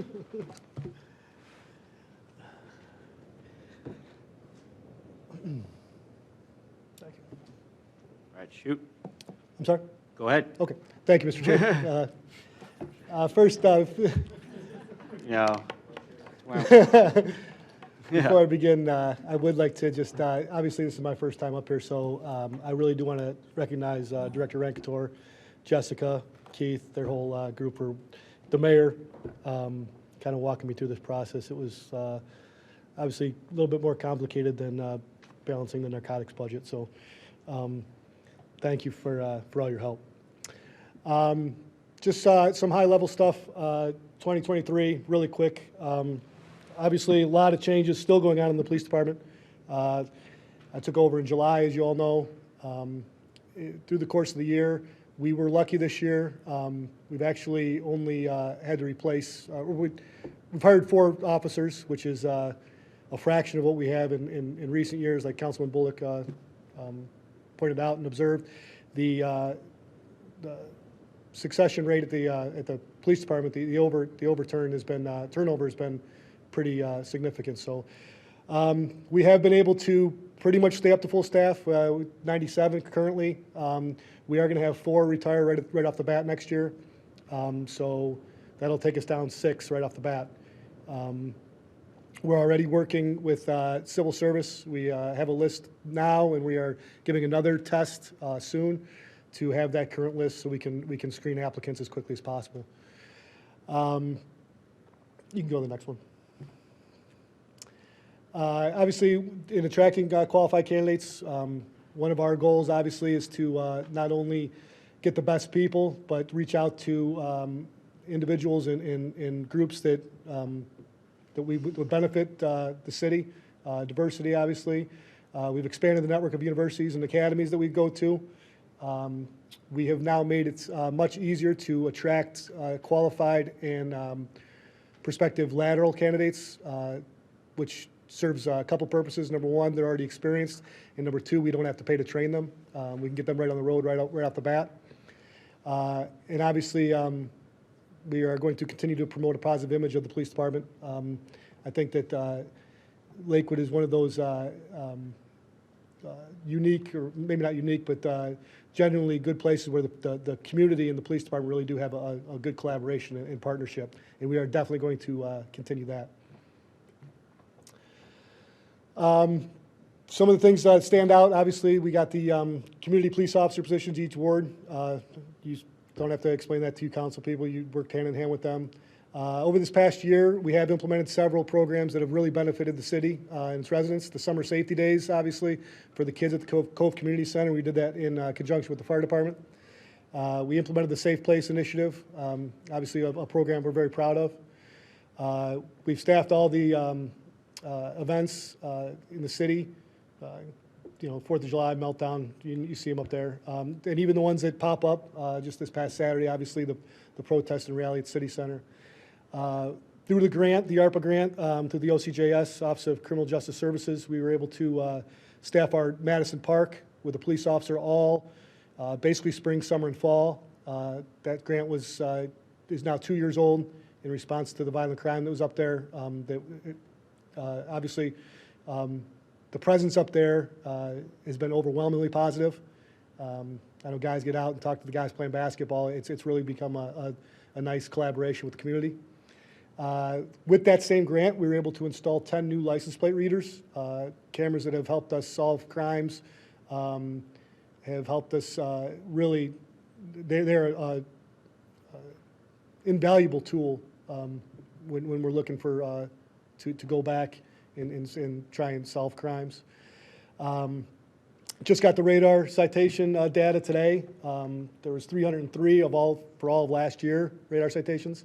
As of today, or as of midnight this morning, that has been 824. So we're on pace to triple that at least. I told my guys if we get to 1,000, they can keep their beards through January. So, little carrot. Other parts of the police department, obviously, some of the unsung people, parking enforcement, we were able to hire another full-timer. They have increased their citations and enforcement by hiring that person. They're able to devote more time to not only the maintenance and the administration of the parking programs and enforcement, but they can go out and enforce with citations. They're on pace for a 25% increase. Those guys have really done a nice job. Moving forward, obviously, we want to, number one, maintain a full staff, a staff that you can be proud of, a staff that Lakewood can be proud of. And doing that, is our number one objective. We're doing a little bit of repurposing of jobs in the police department. When I took over, maybe I have a little different thoughts about the way policing is in 2023 versus the way it is in 1988, which is basically the last time we did a job task analysis and allocating resources. So I came in and eliminated a couple positions. I shouldn't say eliminated, repurposed a couple positions. And definitely looking forward to continuing to position the department more commensurate with community needs. This year in the budget, you'll see for equipment, the drone, we're getting a drone. We're budgeting for a drone, I should say. The technology that is available to law enforcement that we haven't been taking advantage of or haven't really had up until this year or in the years to come, I think will help us do our jobs much safer. There'll be community assets. Think about drone operations just for stuff that happened Saturday, the march. We can actually walk the route before they even get there. We can have a drone up and moving and really, at all the events. The city does such a great job on putting on events, partnering with Lakewood Alive and partnering with all the, just the city events, the 4th of July fireworks. Kid goes missing or kid's lost, we can get the drone up. There's just so many different uses for it. We are budgeting for another K-9 officer. We have one right now, second one this year. Again, the turnover costs for the police department are going to continue to be kind of inflated right now, because with all the departures, the training, it's not just losing an officer, it's losing a specialized officer. So now we have to take an officer that didn't have that specialty, and we have to provide them that training. The training costs, and I don't have to explain to you, you're all smart, they're on the rise, exorbitant amounts of cost. People know that they've now got a niche, they've got a market that they can exploit, and unfortunately, sometimes we're at their, we're at their mercy. So those are just kind of things. We will continue to utilize and research grants. I know the city has Macaulay. We actually have a police officer that we hired that's handling a lot of the administrative tasks that police officer really shouldn't do. We used to have, when we hired a guy, getting that person acclimated to the police department, it sounds kind of crazy, but we actually take them, we get their uniforms. We've got to kind of almost walk them through all this stuff, and that was taking a police officer off the road to do that. Well, I hired a part-time guy that used to be a police officer, and now we can keep the police officers on the road, and we can give this guy all the logistical and the kind of the office work stuff. So he's also going to be researching some of the lower level grants that maybe Macaulay wouldn't go after, the higher numbers. There's a lot of low numbers out there that I think we can take advantage of as well. So that's kind of my vision anyway. Community outreach, huge. One of my passions, actually, I was, some of you might know, I was the first community officer on the department, or in the first wave. So it's really something that I'm proud of. It's really something I want to keep going. I think that police department is much stronger when its ties to the community are strong. So I think the programs we do, Coffee with a Cop, the safety days, the bike patrol, so many different opportunities I think we can take advantage of by empowering the officers to come up with ideas and to put those in motion. I think that there's definitely a lot out there. One of the things that's near and dear to my heart, obviously I have children with special needs, so getting out a program maybe that the police department gets involved with special needs kids and just kids that are more vulnerable or to being victimized, or any community, any segment of the population, really, just kind of getting them more comfortable dealing with the police. So obviously I already kind of went over these, the drone program, K9, in the years to come, utilizing that technology, like I said, just on our weapons, red dot technology that makes us more accurate if we, heaven forbid, do have to use force. The one thing I will like to point out that we have not had to use deadly force in almost 2 decades. Every other web community, we're the busiest web community by far. Every other web community has at least 2 shootings in that time. And I don't think it's just luck. I think our police officers are well trained. I think we de-escalate. I think we definitely use all of the tools at our disposal to make sure outcomes don't get to that. But there may be a time when, I mean, we can't bury our heads in the sand and say there's not going to be a time when we may have to be put in the unfortunate situation. And if we do, we want to be able to be equipped, and not only mentally and physically, but also, with technology that we can take advantage of, and that's down the road. Vehicle upgrades, cars. One of the things, it's not push bars. We snow in Lakewood. We sometimes have to push vehicles get them out of the snow. So I think not to outfit all the cars with push bars, but it might be a little bit beneficial in the future to get some push bars so we can, that actually happens way more than you think. And officers are out there doing it by hand, which, I mean, I did it, so these guys should have to do it too, but they're a little softer, I think, nowadays. Increasing training opportunities, obviously. I went over that. We train, and the proof is in the pudding. Like I said, it's been almost 2 decades. These smaller communities, these quieter communities, have had these incidents. And I'm not, like I said, I'm not. It can happen anywhere, but I really don't believe it's just luck. I think that the training that the administration is so supportive of, and that again, one of my passions, I was, again, a little bit selfish, but I was in charge of training for several years, I think really goes to the heart of what we do, de-escalation, CIT, which is crisis intervention, dealing with people in mental health crisis and dealing with the unfortunate active threats that we've seen happen too often around this country. We need just to be equipped, to handle those things. Building updates, just got the thing from Sean. Obviously, this is in more broader. This isn't just my budget, but obviously there's the space study that's being done, exciting stuff. Hopefully, we'll get all that squared away. But that's Sean's baby. They would like a carport for patrol cars so they don't get snowed on all the time. But that's in the future too. That's pretty much it. I was told to be short, so I'm much briefer than Dumpy. Did he leave? Okay. But I think that's the last slide, right? Okay. So I'll be happy to answer anything you want to throw at me. Thank you very much, Chief. Really appreciate the presentation. Great job. The question is, with the passage of issue 2, and I know at least my office, I guess last time marijuana was on the ballot, this question came up, was how are our current canines, right?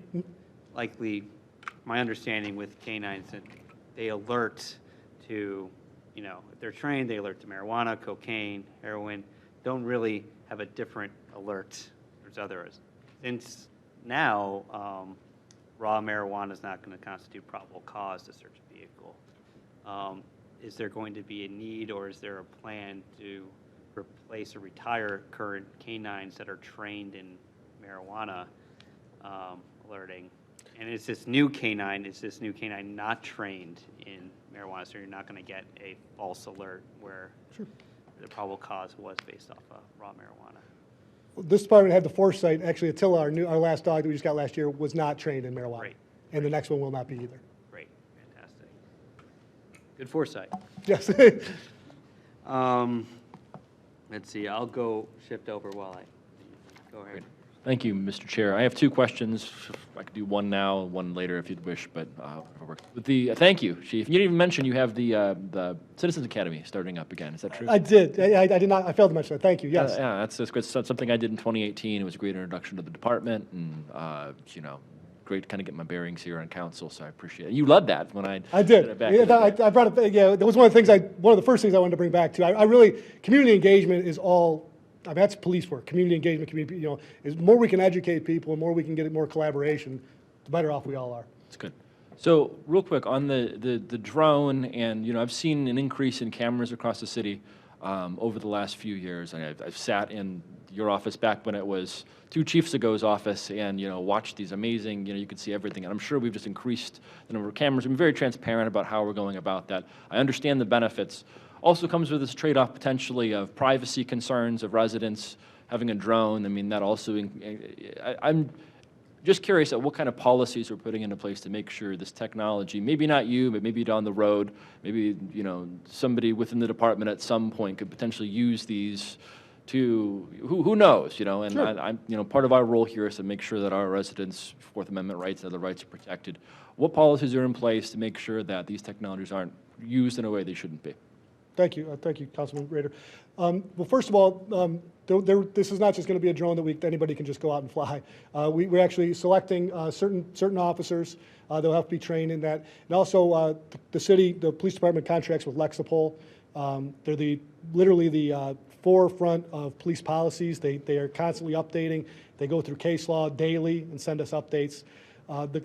The drone will be used for specific reasons only. The policy will lay those out. They'll be used at community events. They'll be used for if there is if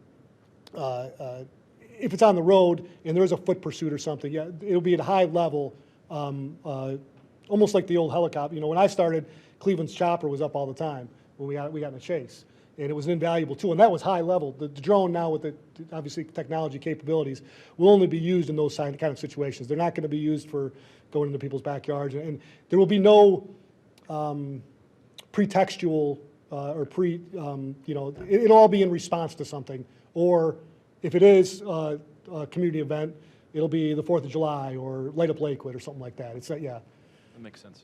Thank you. I have one other question, unless you want to hop in. Sure, go ahead. Okay, great. So you mentioned a little bit about, and I appreciate the brevity of the presentation allows us to kind of dig into parts we want, about how you've shifted some roles around.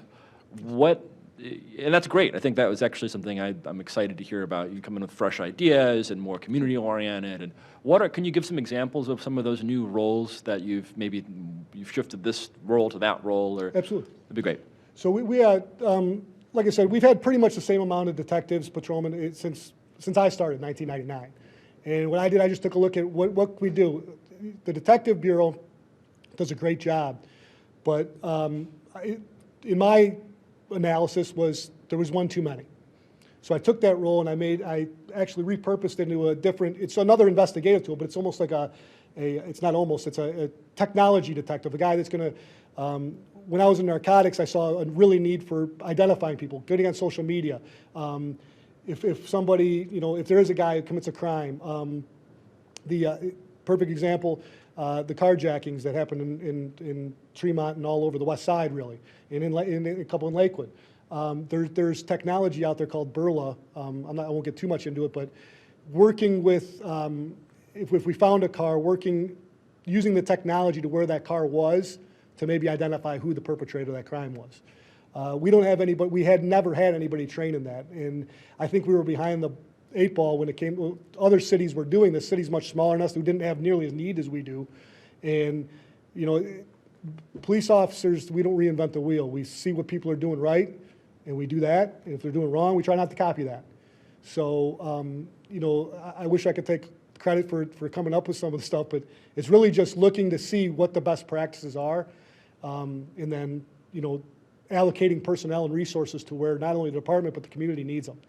Another one is we were a little bit supervisor heavy in the Detective Bureau. So one of the sergeants I took out of there, and they're now going to be reallocated to dealing with people who haven't had a quote-unquote supervisor, and a first-line supervisor, dispatchers, the jailers. They always were under the administrative captain, and there was no buffer between, they didn't have a first-line supervisor. In my opinion, a captain shouldn't be dealing with some of the lower-level scheduling stuff and, mundane things that does with administration. So that Detective Bureau sergeant, there'll still be one in there, but the other one who went on afternoons, basically that position, while very vital, it can be done by one person. So this person now is going to be reallocated to do better suit the department in that way. Right. So you're streamlining some of the operations. Yes. Sounds great. Yeah. Thank you, Chief. Appreciate Sure. you taking the time. Thank you, Councilman. Chief, I know we kind of had that new Park Mobile app, and things like that. And can you tell us if you know how that has impacted maybe parking enforcement in Lakewood? So there was a few hiccups in the beginning, but I think it's definitely I don't know if I see Sean nodding. He was probably more the administrative side of that. I don't have the numbers. I don't have the successes and failures. I just know that it's gone a lot smoother now than it did when we started. And in terms of overtime, has overtime increased, decreased, stayed steady? So that's a good question. It's probably increased. Again, we're just getting up to full staff now. So we've had several years now. I mean, I don't have to explain it to you. You saw it. You saw it firsthand. And then we have, like it or not, we're having more events pop up. This past Saturday, that brings in 5 guys on overtime for 5 hours each. I mean, that adds up. The stark reality is that some of these things that we had a couple protests down at Lakewood Park. We are always going to protect people, and we're going to protect their First Amendment rights. And our job is to go out there and just make sure everyone's safe. And it sometimes that takes a lot of people, sometimes it doesn't take as many. But we are not going to ever come up short. So that's the best I can tell you. It's just with the way the world is right now, people want to be heard, and sometimes other sides don't. We just want all to go smoothly. Go ahead, Ms. Marks. Thank you, Chief. Just a quick question for you. I know that you're going to have police officers on bicycles. Yes. Do we have any ordinances regarding bike safety in the city of Lakewood? Oh, yes. I probably should know that. But one of my pet peeves is that people don't wear reflective gear at night. And I think it's so dangerous. I know I've come close to hitting people on bicycles because they're just wearing dark clothing and there's no lights on their bikes or reflectors. So, and I think it would be since you're looking to do things with the community, I think it would be great if you do a bike ride with the police, bike ride with a cop. So we used to do a bike rodeo down at Lakewood Park where we did that same thing. We educated the public on the laws and the rules. And again, we've heard it before, COVID kind of ruined that. And maybe that's something we can look at next summer, early next summer we're kind of getting out of bike season right now, but it's definitely, it's a law that we used to enforce that bike and I shouldn't say we enforce, we pull someone over and give them we're not going to write anybody a ticket for bike light. Right. But We just want them to be safe. Correct. We will educate them and let them know. Now, if we keep pulling the same guy over 6 times, he still doesn't have a bike light, then yeah, maybe he's going to get a ticket, but. And I think that may be something that the administration can do now that we have a public information officer that, when we're approaching bike season, that we could make sure that the ordinances or the laws are available to the public, and we just want people to be safe. So, Yeah, and I will say, working with the mayor, we've been in constant contact about, when we get these events that we do have some advanced knowledge of, and thank you, Councilman Baker and Councilman Rader, for the text, we had that about a week in advance, that this group was luckily, they had the foresight to reach out to us, and there was no hesitation. Yes, we're going to do this. We're going to get this done safely, and it really is a collaborative effort. So thank you. well, thank you. I have to say that I feel very safe in our community, so thank you for all the work you do to make that happen. Thank And you. the administration as well. Thank you. Hey, Chief. Hello, Councilperson Keppel. It's always good to see you. Thank you for this. I'm really impressed and excited by some of the sort of modernization changes, the staffing, streamlining, all of your forward thinking. Not that I would expect anything less. But I wanted to ask, technology-wise, I love, it's my wheelhouse, technology officer. I'm not sure if that's the right term. It's Right, close enough, yeah. Okay, investigator. Technology investigator, sure. Okay, so would this person also would they be sort of heading up some of, working with the cameras and some of that other technology aspects as well? Yes. Okay. Yes, ma'am. And then you mentioned adding the license cameras and how integral those are in solving the crimes, especially when we seem to have waves of the vehicle thefts Yeah. come and go. But then we also have the other just regular cameras Sure. throughout Lakewood. Do you have data on how often those sort of separately, the license cameras and the other cameras are used in terms of solving crimes? Or is that something that you track? I don't know if we can extrapolate that data, because it would just be going through reports and seeing how we solve, you know what I mean? There's no data, it's not it would be extraordinarily manpower heavy to try and go through and extrapolate that data. It would be manpower heavy because you use them so often, is that? No, just going through every report and seeing, did we Okay. use it this time, did we not use it that time, did we use it this? The quote-unquote surveillance cameras, the non ones, they are all over. I mean, you've been in the police, and they're only about this big. You can see. We don't actually even we don't monitor them. We use them in a retrospect. Right. I don't think that there's a way right now to extrapolate the data on how often, because it would just be a line in a report. We use the cameras to. There'd be no way other than to checking every report on how when we use them. Okay. I was just curious in terms of. With the new officer, I should not to Yeah. interrupt. With the new officer, we probably could be a lot easier to get, Yeah. you know, when he comes in January, because he will be working, he's not going to be the only one using them, but we would have a better idea. Yeah. I'm just curious in terms of, you know, we're in a budget hearing here, so like, just in terms of the amount we invest in in all these different technologies, to your point about with the the red dot sites and those sorts of things, we all primarily are concerned about safety, obviously, but then in terms of budgeting too is, you know, when we're thinking about when we invest in something of the return on investment. Sure. So like if we're thinking that this investment in these sort of technologies, this technology officer, certainly social media is going to be continuing to be an important aspect of solving crime. So just interested in you know, what types of investments we might want to make in the future and how we look at those returns. And to your point about the grant writing too, about how we can look at that. And then I also had a question, just an observation regarding the bike safety. I occasionally drive by one of the schools in Rocky River during their bike to school week, and that could be potentially a cool opportunity for the neighborhood officers or some Sure. of the officers to do that. But just a little aside. And then I noticed, back to the budget, which is why we're actually here.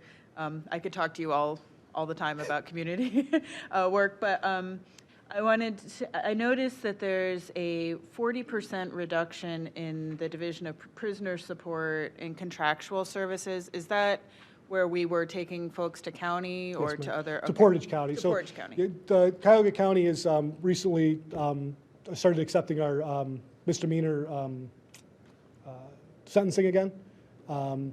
Before they weren't, so we were having to drive people to Portage County quite often. And that's pretty significant expense, because then we had to pay them to house them, and we weren't getting reimbursed. And it's Peter and definitely Ernie, Director Vargo can talk about how the county is now reimbursing us for some of that.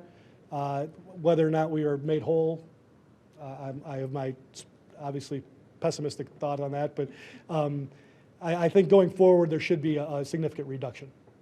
Okay. And thanks for that. And that's also probably better for those serving too, to not be so far, and their families, right? Because we also had to go get them. Right. Because So that's that was part of the deal. So yeah. Portage County wasn't just going to let them, you know, when they released them, they weren't just going to let them hang out in Portage County. So we actually, when they were released, we would have to go get them and bring them back.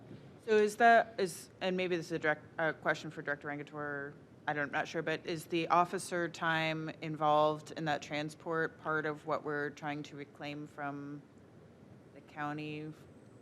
I think it's just the housing, but No, those would just be the direct costs that we have budgeted there. So the time that the employee spends, that just falls under the general fund budget in the budget he just kind of presented to you. Okay. to your earlier question, though, actually, that was a lot of the overtime costs.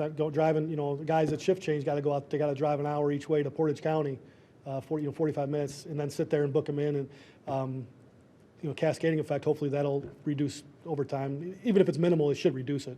Awesome. Great. Thank you. And thanks for all you're doing to continue to make Lakewood a place where we hire and retain quality officers like yourself. Thank you, Councilperson. Do we know offhand the per diem rate we're paying per prisoner out in Cuyahoga? $100 a day. That sounds, Yeah. all right. Yes, Mr. Mayor. Thank you, Mr. Chair, and thank you, Chief Fisher. Always impressed when I hear about our police department and your work, and your point about, you know, no instances of deadly force in 2 decades, which is incredible. And I think a testament to your service on the police force and your leadership now, and also training and having officers that de-escalate. And every time I see, and this relates to the increase in citations, and I don't applaud more citations, but I do applaud more enforcement when folks speed or break the traffic laws, so that we can have a safer community. And I have noticed your officers out there more often, And every time I see them interacting with a member of the public, they're always respectful, calm, and that is just, it's just tremendous that we can be proud of that in Lakewood.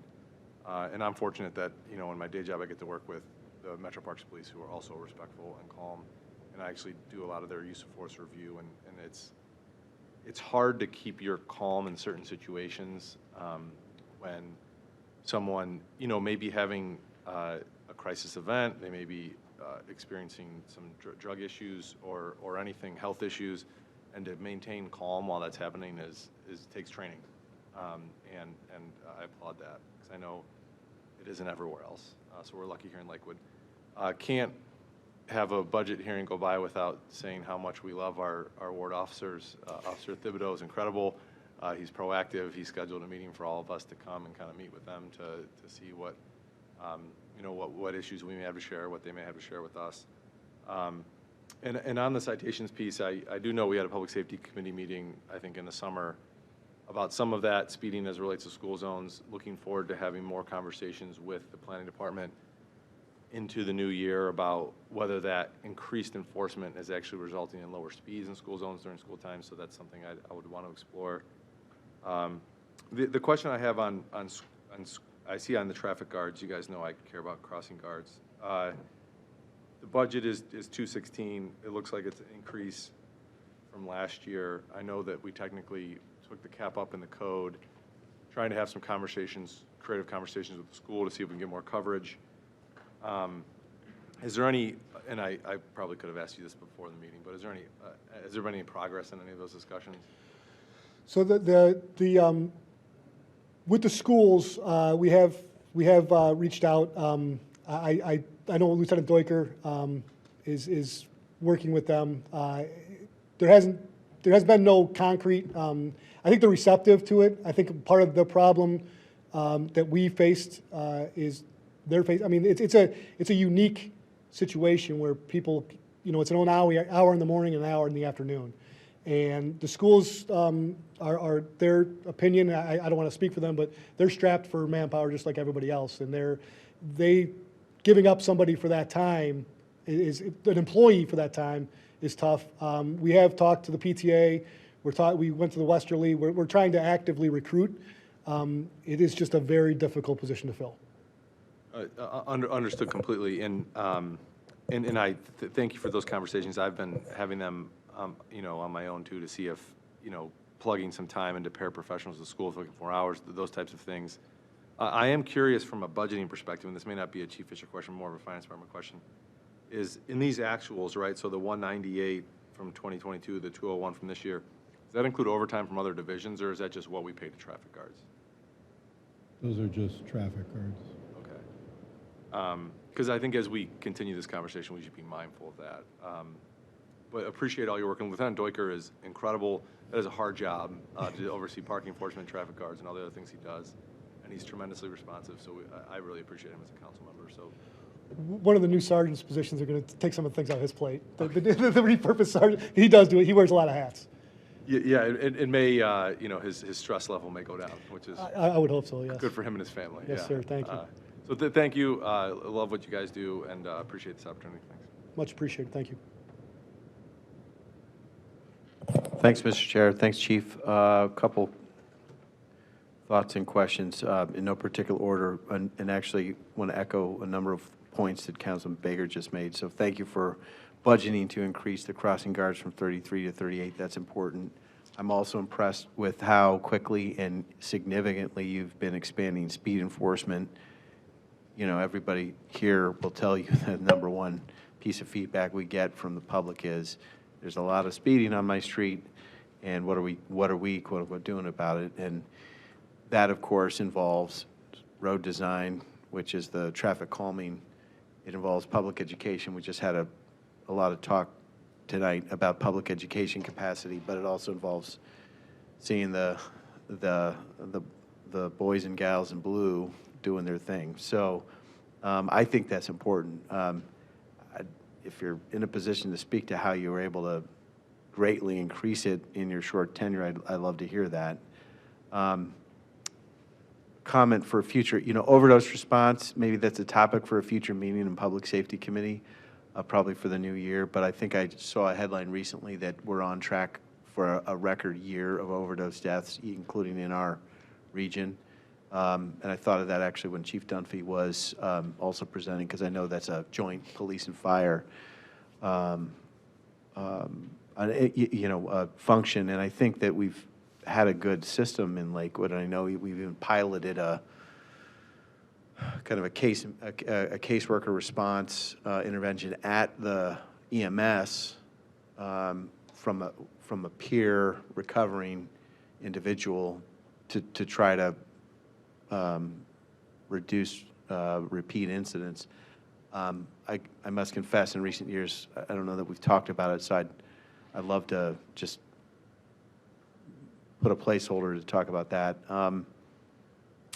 Use of force stats, I agree exactly with what Councilman Baker just said. I mean, that's not only a key accomplishment, that's at the heart, I think, of a lot of the public attention to appropriate policing, professional policing, fair and equitable policing. Those are all very valid questions. My impression has always been that Lakewood has a very positive story to tell across the board. And you just said it yourself. I really appreciate what you said. Community engagement is policing. That's a really important statement. I hope we keep building on that. So there may be some more work that we could do in the coming calendar year to engage with the public in an effective and credible manner, so that we're not hiding our light under a bushel basket, and sharing the fact that we had crisis intervention training long before it was known as a kind of a broadly accepted tool in the public, et cetera. So the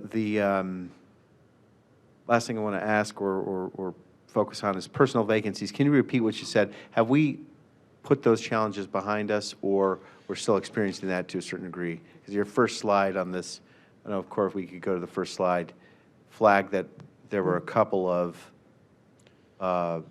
incoming officers that then decided to leave. Yes. So where do we stand? Isn't it true that we're beyond the large layoff of events of having a lot of senior officers approaching their retirement years? Those are largely complete, correct? But in terms of attracting and retaining, the last we talked, and I know some of the patrol officer personnel were saying just applications to the tests have been going down across the board, including for Lakewood. Yes. How are we doing in attracting qualified and professional applicants to our tests and in filling the vacancies? Well, thank you, Councilman. Well, first, so yeah, we have 97 out of our 99 positions filled. We previously were budgeted for 95. The administration gave us 4 more officers because of the attrition, but that 97 is a little bit of a misnomer, because we have 3 in the academy, we have 2 that are riding their time, which is they're basically going to be off the books. They're for all intents and purposes they're retired. They're just still counting on our manpower because they're riding their time, their accrued time out. So we're really about 92, 93. The challenge, we just made offers to 3 officers, or 3 prospective officers we made offers to. The challenge is that now we've made the offer. There's not a police academy until February 6th, I think they're going to the academy. They're in the academy for 6 months. When they come out of the academy, they've got FTO, field training, for another 16 weeks. So in reality, these officers aren't going to be on the road and functioning until this time next year. So that's a constant struggle. We've got 4 people retiring at the beginning of next year. We have a sergeant in the detective bureau and 3 detectives all retiring by May. So the out of the woods yet is a little premature. We're getting better. We're getting there.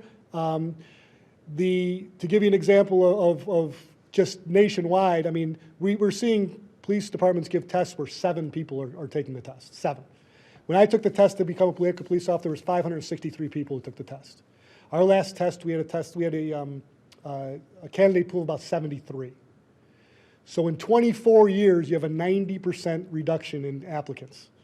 That's not unique to Lakewood, by the way. When I was taking Cleveland's test, there was 2,000 people taking that test. Now, their last academy class was 9. So these are not unique challenges to Lakewood. These are law enforcement challenges. The response is we just have to keep doing our due diligence in hiring, doing our background investigation. We have a very, very, one of our former police officers, you know her, Angie Ortiz. I think she was your ward officer for a time. She does our backgrounds. We do a very, very thorough background. We screen. We do a polygraph examination. We do a physical examination. We're just not going to hire anybody off the street. Our backgrounds are probably, I put them up against anybody in the state because we do want to attract the right officers that are going to treat the public with respect and give the services that the citizens deserve and quite frankly, demand. That being said, it's going to be a challenge, but we're going to rise to it like we always do. We'll hire the right people. We'll continue to do the right thing, and we will. But to say that we're going to be up to full staffing or what we want to be, it's going to be a challenge. There's no other way around it. And the concluding thought on that, that's a very helpful update. Thank you. In the applicant pools coming out of the academies, you don't control either of those things. And we're all interested in seeing expanded diversity of gender, race, other demographics in our police representatives. And that may well enhance the credibility of our police force Sure. in this day and age for good reasons, right? And so if we can work together to be successful in that, and I don't know what the solution is as we talk it through here, that may well be worth our extra effort in 2024 to try to identify and attract and hire those officers, and then we may well see interest in the police profession strengthening once again. Our goal, one of our main goals and objectives, Councilman, is get into the high school. Now, we're not going to see the fruits of those labor tomorrow or next year, but if we can get into the high schools and get kids of all colors, of all demographics, if we can get them interested in trusting the police and wanting to be police officers in service, I think that that's going to pay off dividends tenfold. Again, they won't be tomorrow, but it will be. It's worth the investment. Just anecdotally, my last offer was to a kid that grew up in Puerto Rico and learned how to speak English watching Friends. He's got a great story. Excellent. He's All got a right. Well, great thank story. you so much for your receptivity to growing in so many areas in Lakewood Police. Thanks. Sure. Sorry, just bringing up that about with the high school just made me think, and I'm maybe looked, do we have just one school resource officer right now? Or? We have two, Officer Jameson and Officer Betts. Okay. Were we down to one at one point, or am I We were. misremembering that? We Okay, were. but we are back to two. We are back up to Okay, two. great. Thank you. One other comment, if I may. Just talking to my colleague here about this, but it actually this canopy over the I'm guessing that's over the back parking lot here, or proposed to be over the back parking lot here for the police Carport? Carport. Well, that's what it is. Canopy. I saw canopy carport. So that seems to have a lot of potential. I mean, I know there's future potential, and we've talked with Holman and others about potential electrification of some of the police vehicles. Maybe not right away with the cruisers, but maybe something like the folks that do the meter monitoring and the parking enforcement. That also, I think, would provide a good opportunity to put solar potentially on those cruisers. Has that been discussed? It was in our early infancy. Okay. I know we had to talk about the space study. I mean, this is something down the road. It was just something that was discussed. But yeah, that's where you guys all get together and decide in the administration. But this is it's something that's was just future down the road. Oh, that's great. Well, that's something certainly we would encourage, and I know that our climate action plan calls for. So, again, thank you for taking the time and being so forward-thinking and bringing us into the next sort of decade here as we move forward with our modern police force, modern policing. So, appreciate it. If any of you guys want to go to the Citizens Police Academy, please sign up. We'll make an exception. We'll get you in. I'll recommend. It's a good experience. And If you have actually, time, it takes some time. If any of you guys, we do in-service training 4 times a year. If any of you, we're transparent as you know, we do active threat response. Unfortunately, that's taken the forefront. We do our firearms, we do de-escalation. But if any of you want to stop in, just let me know. We'll make that happen. So, All right. Thank you very much, Chief. Sure. All right, we're going to take a 5-minute break.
All right, let's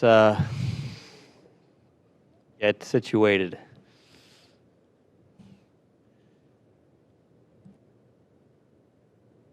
Right, you can go ahead. Just jump right in. All right, we can do that. Good evening, Mr. Chairman, members of the committee. So I'm going to kick things off this evening, just since the CDBG, the ESG allocations do reside within the Planning and Development Department. So some of this you'll see in our presentation coming up here in a couple of weeks, part of the full department. But we're just going to really focus in on the CDBG and ESG items. This is the org chart. We'll talk in more detail, especially about the proposed position here that's shown on the org chart when we get into the department presentation. But I just wanted to highlight the fact that Dan Wyman, who's our development officer, he really manages this entire process for federal grants and compliance. And then Marty Castelletti takes all of the work that Dan does and then runs the programs that help support or are supported by CDBG Home and Home Funds particularly. Within then the department, there's a lot of different things that we all do that you all know about. We talk about at all times during council and committee meetings. Most of the CDBG and ESG allocations roll into and help support programs within our community development and economic development function areas. But there's programs that get supported within our planning area, such as the ADA self-assessment and transition plan. We help support some of our capital improvements with CDBG funds. So we spread throughout the entire department through our functional areas, but we're primarily CDBG and ESG goes to help support community development and economic development initiatives. So that brings us then to where we are here this evening. We work with a lot of citizen volunteers that help make our work what it is, particularly the Citizens Advisory Committee, the Economic Development Committee, which is an internal committee that reviews economic development loans that come out of the CDBG fund, and our loan approval board. So all those programs that Marty runs, as people are awarded funding through those programs, the loan approval board is the check and balance on all of those action items within those programs. But this evening, we have with us Maureen Dostal, who's our chair with the Citizens Advisory Committee. You can see the roster of all the other members, some of which you all appointed to that helped serve us this year. They met as they customarily do in the late summer, early fall, across a series of meetings that are here on the right side of the screen, kind of showing you all the work that they put in, all the presentations that they heard across those handful of weeks. We thank them for their time as always. It's always a challenging discussion in the sense that there's a lot of great presentations that they hear, oftentimes with much more funding requests than what we're able to support. So they have the difficult challenge of going through and trying to make those awards, all within the regulations that HUD gives us and some of the limitations that HUD gives us as we go through that. So with that, I'm going to hand over to Dan. Dan's going to kick things off, and we'll hear from our chair as well. I'll give it to you. First, I'd like to introduce myself, Dan Wyman. I'm the Development Officer in the Lakewood's Department of Planning and Development, and it's also my pleasure to introduce, as Sean said, Maureen Dostal, who served as chair of this year's Citizens Advisory Committee. I want to thank her for her stellar service and dedication to the betterment of our community. And it's traditional for council to have a bit of a Q&A with the CAC chair, and I'll leave it up to council whether or not you want to do that now or toward the end of my remarks. Okay, thank you. So as an entitlement community, Lakewood receives Community Development Block Grant and Emergency Solutions Grant funds directly from the U.S. Department of Housing and Urban Development. These funds address the city's community and economic development needs with the strictures that Sean mentioned with regard to regulatory compliance and certain spending caps. CDBG funds are utilized to develop viable urban communities, provide decent, affordable housing, facilitate a suitable living environment, and expand economic opportunity. CDBG expenditures must principally benefit low to moderate income households, those earning less than 80% of the area median income by household size each year, which is set by HUD. and annual expenditures to administer the program are hard capped at 20% of our annual award, and annual expenditures on so-called public services activities are hard capped at 15% of the city's annual award. The slides I will progress through in a moment will demonstrate these caps. The Department of Planning and Development anticipates Lakewood will receive approximately $1.85 million in CDBG funds in 2024, and the CAC's allocation recommendations are based on this estimate, and that estimate is slightly less than the approximately $1.881 million the city received in 2023. On to ESG, or Emergency Solutions Grant funding. These funds assist very low-income households as opposed to the low to moderate income households, that is the CDBG income threshold, either experiencing homelessness or at imminent risk of homelessness, by providing emergency shelter, housing stability case management services, and emergency rent and utility assistance. Lakewood Community Services Center has been the city's invaluable partner in effectively utilizing ESG and millions of dollars of pandemic stimulus funds to assist very low-income households in Lakewood at risk of homelessness. The Department of Planning and Development anticipates the city will receive approximately $165,000 in ESG funds in 2024. This estimate is slightly less than the city's $167,000 2023 award. The department tries to use conservative estimates for CAC allocation deliberations to ensure that we don't receive less than the estimate, which requires additional, basically additional work on our part to downsize the allocations that were decided on. Both the CDBG and ESG programs are based predominantly on citizen participation.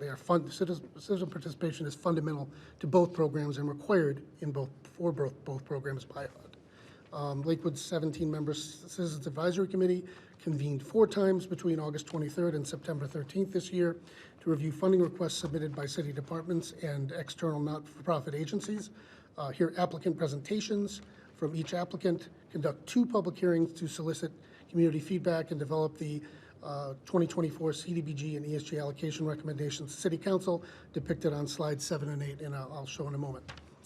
These recommendations, should they be approved by Council, will be integrated into Lakewood's 2024 Annual Action Plan submission to HUD. Once I go through the slides, Maureen, Sean, and I would be happy to answer any questions Council members have regarding 2024 allocation recommendations and the 2024 CAC process. Thank you very much for this opportunity to go over this with you.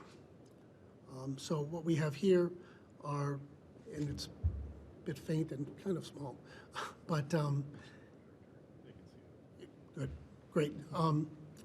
These are the allocation recommendations for CDBG for 2024. The CAC has recommended. And here are the ESG allocation recommendations.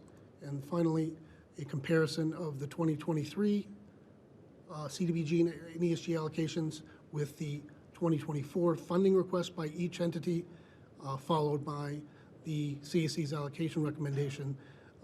The primary factor in transitioning from the request to the recommendation is the cap, the $1.85 million funding estimate for next year, which must be adhered to, and below the red line, those are public services activities which cannot exceed 15% of that $1.85 million, which is $277,500. So those are the factors that shape the deliberations. If the committee, if council would like to address Maureen at this time, that'd be great. Thank you, Mr. Ryman, and thank you, Ms. Dostal, for being here and for your service. Mr. Ryman, maybe you can remind me if we know or why our allocation went down this year. HUD uses a very complex formula. These are literally called formula allocations. So HUD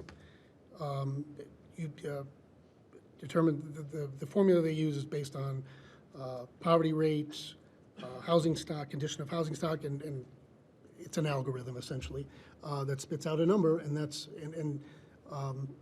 there are about roughly 2,300 entitlement communities, and there's, $3.1 billion budget nationally, and it spits out a number, and there's no, the fact that that we anticipate it went down, it will go down slightly in 2024, and the fact that it went down slightly from 22 to 23 is based on those variables, and those are not things that entitlement communities like Lakewood have access to necessarily.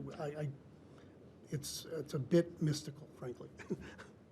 So, so it's not something that we can account for or control or No, absolutely anything not. to? Okay, great.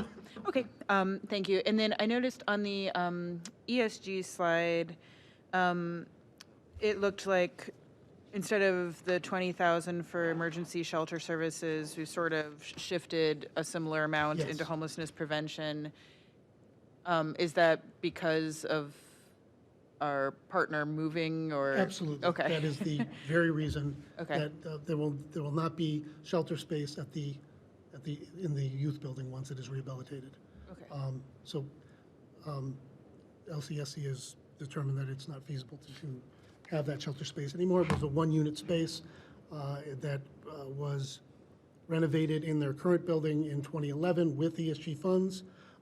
We have long since passed the required amount of time we have to have that shelter in service without any penalty, so that is not a problem. And LCSC is frankly happy to have the extra money to provide to those at risk of homelessness. But once they've completed the renovation of their new space, that original plan did include shelter space, is that? I'll let Sean address that. So they will have housing space above. It will not be for emergency shelter space. They are, right now, LCSC is exploring how they're going to make that available. Most likely it will be available for low income, but it will not be emergency shelter. They also had a decline in need for that, where the homelessness assistance or homelessness prevention that they're asking for additional funds for, they've seen an increase in that demand, and so that's the reason for the change. There will be a residential component, a part of the youth division building, though. It will not be an emergency shelter.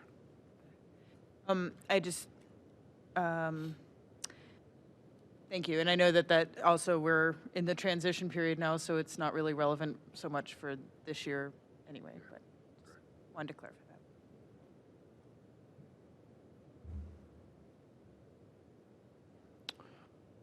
I have one question, Mr. Chair. And thank you, Deanna, thank you, Maureen, and all those who served on the committee. That's a lot of great work that we certainly appreciate you looking this over and having to make some pretty tough calls, especially in that public service section, which is where most of the cuts are made. I just did the quick math, but just so that I'm sure this amount adds up to 277.5, is that right? And that is 15%, is that what we got? Correct. Okay. Yeah, some hard decisions made there, but every year I'm always bummed at how we get a little bit less, and they always put a squeeze on just because of that percentage. Some of the areas that could probably use the funds the most. I am excited though, and above the red line here, to see that the sustainability plan project line item added.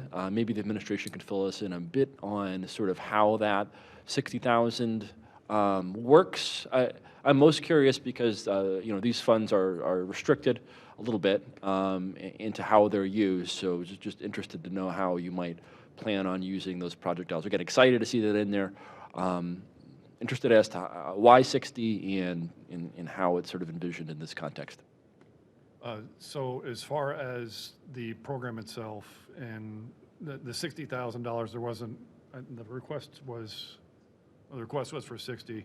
That was based on looking at some other similar programs around the region and how they set this up.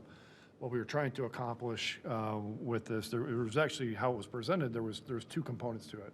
The first was establish a small equipment or a lawn care buyback program, similar to what we've seen in Cleveland Heights and Lexington, Louisville, some other, Cincinnati, the other cities around the state and around the Midwest have had some pretty successful buyback programs to basically get those those highest emission lawn care small engine equipment out of the houses and replace that with battery powered or something that's clean, electric.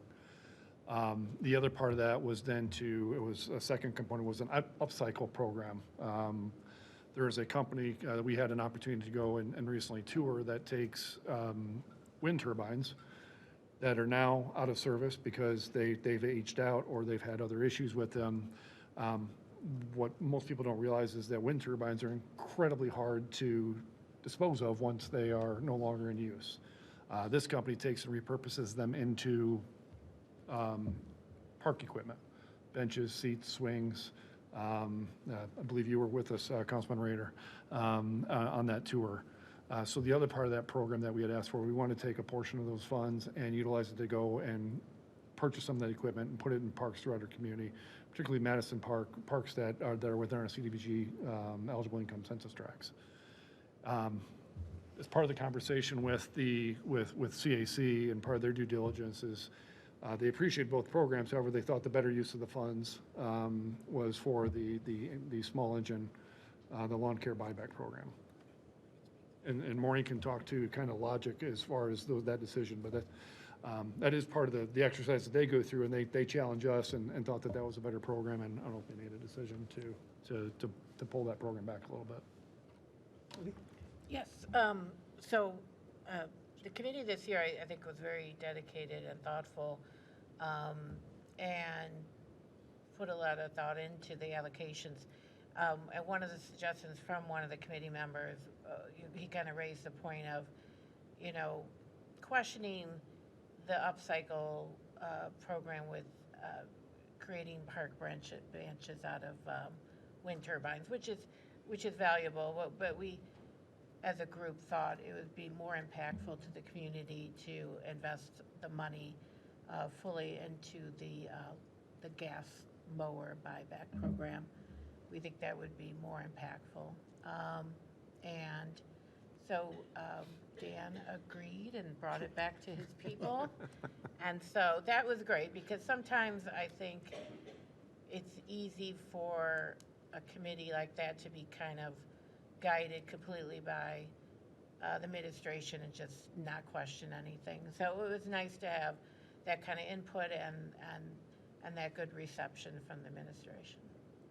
Well, thank you. I really appreciate it. I think my 2 cents is your instincts are correct. I think from my position, you want to go to the residents first and start there and help them achieve their sustainability goals, especially since I think we're doing a lot of great things in the city front to then reach out to the public and offer these programs that are well established and have a lot of success around the community. I think that's great.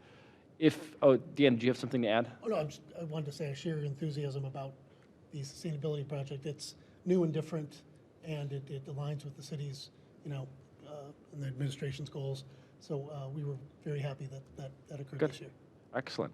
Having toured that facility, I think there's a lot of benefits to having the upcycled wind turbine blades on display too, to help encourage thought and creativity of the community, as well as get more buy-in for sustainability efforts. Maybe there's some other way we can continue to work on that project moving forward, and I look forward to hearing more when you have your presentation about how we might fund that. Also, to my colleagues, this is also up to us. It's something we've talked about. We can certainly make edits to this should we want. The recommendations are fantastic, but it's completely in our purview to make edits should we deem necessary. So something to keep in mind.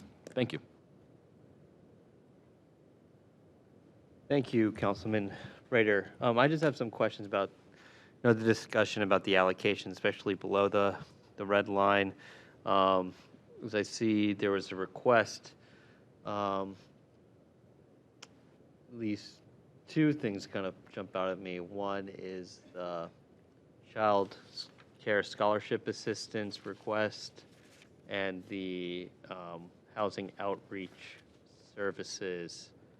Both the outreach servicing was $10,000 below the requested amount, and the Division of Early Childhood Child Care Scholarship Assistance amount was give or take a little more than $25,000, $27,000, give or take.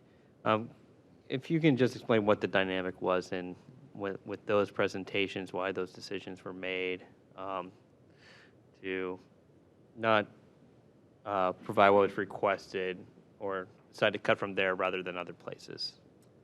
So the driving force behind the public services allocations, as I mentioned earlier, is the $277,500 cap. Right, So right. we know that the 7 activities that we received applications for need to come in at that amount. Right, So right. that's the primary driver of how that goes. Frankly, I consider the funding requests a bit of a straw man. They are, some are kind of inflated and some are realistic, Okay. if you will. So considering only the funding request, which is at the sole discretion of the requestor, is a bit of a false equivalency, I would say. The other driver of the discussion are the administration's allocation recommendations, which basically applied the percentage of the total public services allocations each applicant received last year to the lower total this year. So the $1.881 million last year, 15% of that is greater than 15% of 1.85 million.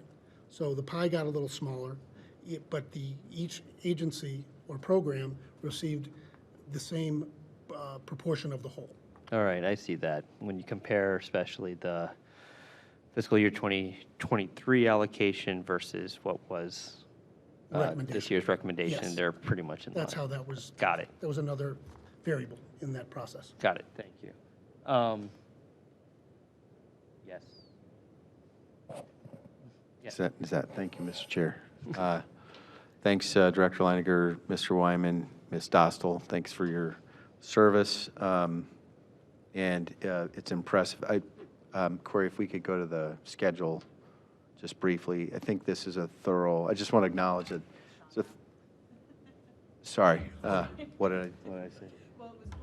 Okay, now it's Sean. All right, so Sean, you Sorry, have the conch. I didn't know that you did that. Right. I just want to acknowledge, so Mr. Wyman and I have talked over the years about, you know, what's involved in the process, and I think we've got a very thorough and yet balanced schedule here or calendar here, which does a good job. So I want to acknowledge that and not take for granted that, number one, that we're doing it, and I know that not all of our peer communities have as robust a tradition of public engagement. We have a very formalized public engagement version, number one. Number two, Ms. Dostal and all of her colleagues did the work. So that's a level of focus and detail that I want to acknowledge and appreciate. And there's some very impressive community members and professionals in that committee. So good process. Now if we could go back, Mr. Leininger, to this slide. Yeah, so the questions I have, just want to note some of the changes if they've not been touched on already. I know, so ADA has gone, actually, could you go to the next slide? Because that has this, okay, so this is all three. So we've got fiscal year 23 allocation, the request from the administration is the middle column, and then the recommendation from Ms. Dostal and her colleagues. So here we have ADA has gone to zero. Now, I think I just had a sideline with my colleague, Councilwoman Keppel. That's not intended to signal any less commitment to ADA, but it's just that we're transitioning the We're transitioning investment. away from that because just to give you an idea, the ADA transition plan and self-evaluation transition plan received $100,000 allocation in 2021 and an additional $75,000 in 2023 for a total of $175,000 in federal funding support to date. And that kind of fulfilled the department's goal for federal funding for that project, and so we transitioned to other priorities. That was the proposal of the administration. But in other words, that's a planning allocation. Now it's time for implementation and construction, which would come from a different account. And the Climate Action Plan project is the sort of entree into that phase. Okay. Well, that's the entree into, it's a similar proposition in terms of the sustainability, the climate action plan gets operationalized through the climate action plan project. I'll leave it up to Sean to discuss whether or not there will be any follow-up in terms of implementing the ADA transition plan with federal dollars. So as Mr. Wyman mentioned, eventually, yes, there will be projects come out of this. In fact, baked into, for example, the street improvements, there will be handicap ramp and other improvements that'll happen along the street with that project. So within the projects themselves that are, some of which are receiving CDBG funding, other which are just general CIP projects, there will be ADA components being implemented as part of that. There may come a point in time when we decide that there's a project that's going to be on its own in an ADA improvement that may or may not be eligible for CDBG funds. If it is, then we'll go through this process in a future fiscal year. So to your point, Director, so the street improvement line here, line 4, 845,000 and a half. Substantial ADA component. Okay, so ADA is baked into that, a portion of that. Okay, that answers my question, thanks. And then we've got an increase in storefront renovation, which is been a workhorse and a real transformative and solid investment for the city for many years. And that makes sense. And then we see zeroing out for a whole series of others. So starting with the RAMP program down to the home activity delivery. So I anticipate, and we just want to confirm, that these are cyclical revolving programs. Some years we need to replenish a fund, other years we don't, or we don't have the project applications. Is that what's going on? It's a sort of a year-to-year, it vacillates. Affordable housing programs like the RAMP program or weatherization or the home improvement grant program, applications have been somewhat depressed. We've had a transition in staff from a 30-plus year tenured staff member, Mary Lee, to a very qualified but not as experienced, certainly not with Lakewood, program manager in Marty Castelletti. So there were fewer projects, at least temporarily, which required less funding on an annual basis. The storefront program went through a similar decline a couple of years ago, built up a reserve, therefore we didn't need to allocate funds last year. It has substantially picked up under Marty's leadership, and now we have, we're back to allocating a robust $275,000 to that program. Okay, so there may be a different line showing the fund balance for each of these programs, which Correct. would show that there's sufficient funds available in 2024 for the expected number of projects that we would get on an annual basis. And the city's collection of 5 or 6 affordable housing programs, we consider that funding somewhat fungible in between those programs, so that the actual affordable housing CDBG budget is the cumulative amount of all those funds, both carried forward from year to year, and then whatever's allocated in the current year. And that the level of funds collectively is sufficient to move forward into 2024 comfortably, and with the $275,000 allocation to storefront, that program will be sufficiently funded Wonderful. into 2024. Okay, so I'm just getting on the record there, making sure I understand, and it sounds like we're continuing all of those valuable programs. It's just the way it appears on this budget sheet reflects what you just said. And then the final question is, building code enforcement proposed down from 90,000 to 50,000. Can you speak to that? Probably Director Leininger, or we've been hungry, at least I've been hungry for some years, to have a response to merchants on Detroit and Madison in particular, who have felt the squeeze of higher prices for their rents. This is pre-COVID. And then at the same time not feeling self-confident enough to be able to ask for a city inspection, so they're paying more for a commercial space that has some deferred maintenance. And so the request to the city is, hey, city, can you do a commercial property forward initiative? And I think we've begun doing that. I got Siri talking to me. I think we've begun doing that. So why the reduction then in code enforcement? Okay, so there are 2 issues here. the commercial, investment in commercial facades with CDBG funds must be primarily facade renovation. It can extend into the property to correct code violations, but it can't be used for general renovations, sort of certainly not just interior renovations. So this is really a facade program plus code corrections, code violation corrections. So it is limited in scope and must primarily be facade renovation. Over to the code enforcement, it's the same issue as we have with storefront and affordable housing programs that I just described, which is we have a sufficient amount carried forward from 23 to 24 to reduce the 2024 allocation. It does not mean that program is being downsized at all. It covers 1.1 FTE code inspectors for their work in the CDBG eligible areas. And it has done so for at least the past decade. Okay, thanks. That answers my question. Much appreciated. Thank you. Following up with the storefront renovation program, you mentioned the facade and code violations. Would that include access to the store following the thread of ADA? Obviously, that's not public property, but if a storefront wanted to make their entrance more accessible? So yes, and in fact, as we've been working with applicants through that program, we've been talking about how can we make the space more accessible. There's lots of things that can be done in the building. The one thing we've seen the struggle with is that first step up off the sidewalk, which there's not an easy solution to that, and this program's not going to solve that. But yes, we do look to make improvements within the space. To Dan's point about code violations, we've allowed. Well, our primary focus is to make improvements on the outside of the building. Those are the things that we touch and that the general public can see. As we get inside the building, then yes, we'll touch electrical systems, we'll touch plumbing systems to a certain extent, but we've also encouraged people to consider ADA improvements as well.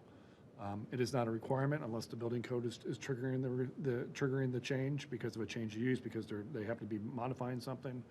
But if they are doing that, or if they want to do that voluntarily, this program is there to assist. Great, thank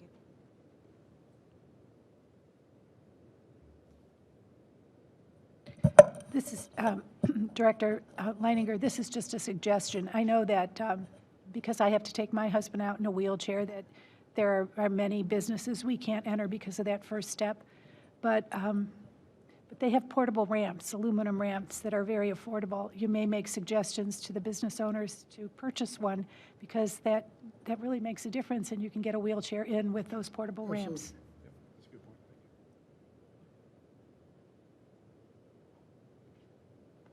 point. Any other questions, comments, concerns? Mr. Baker.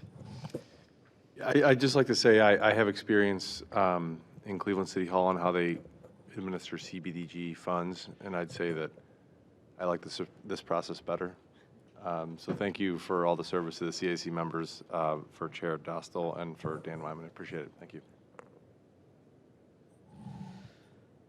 All right. Thank you very much, Mr. Wyman, Thank you very Ms. much. Dostal, Mr. Leininger. Thank you, everybody. This meeting's adjourned.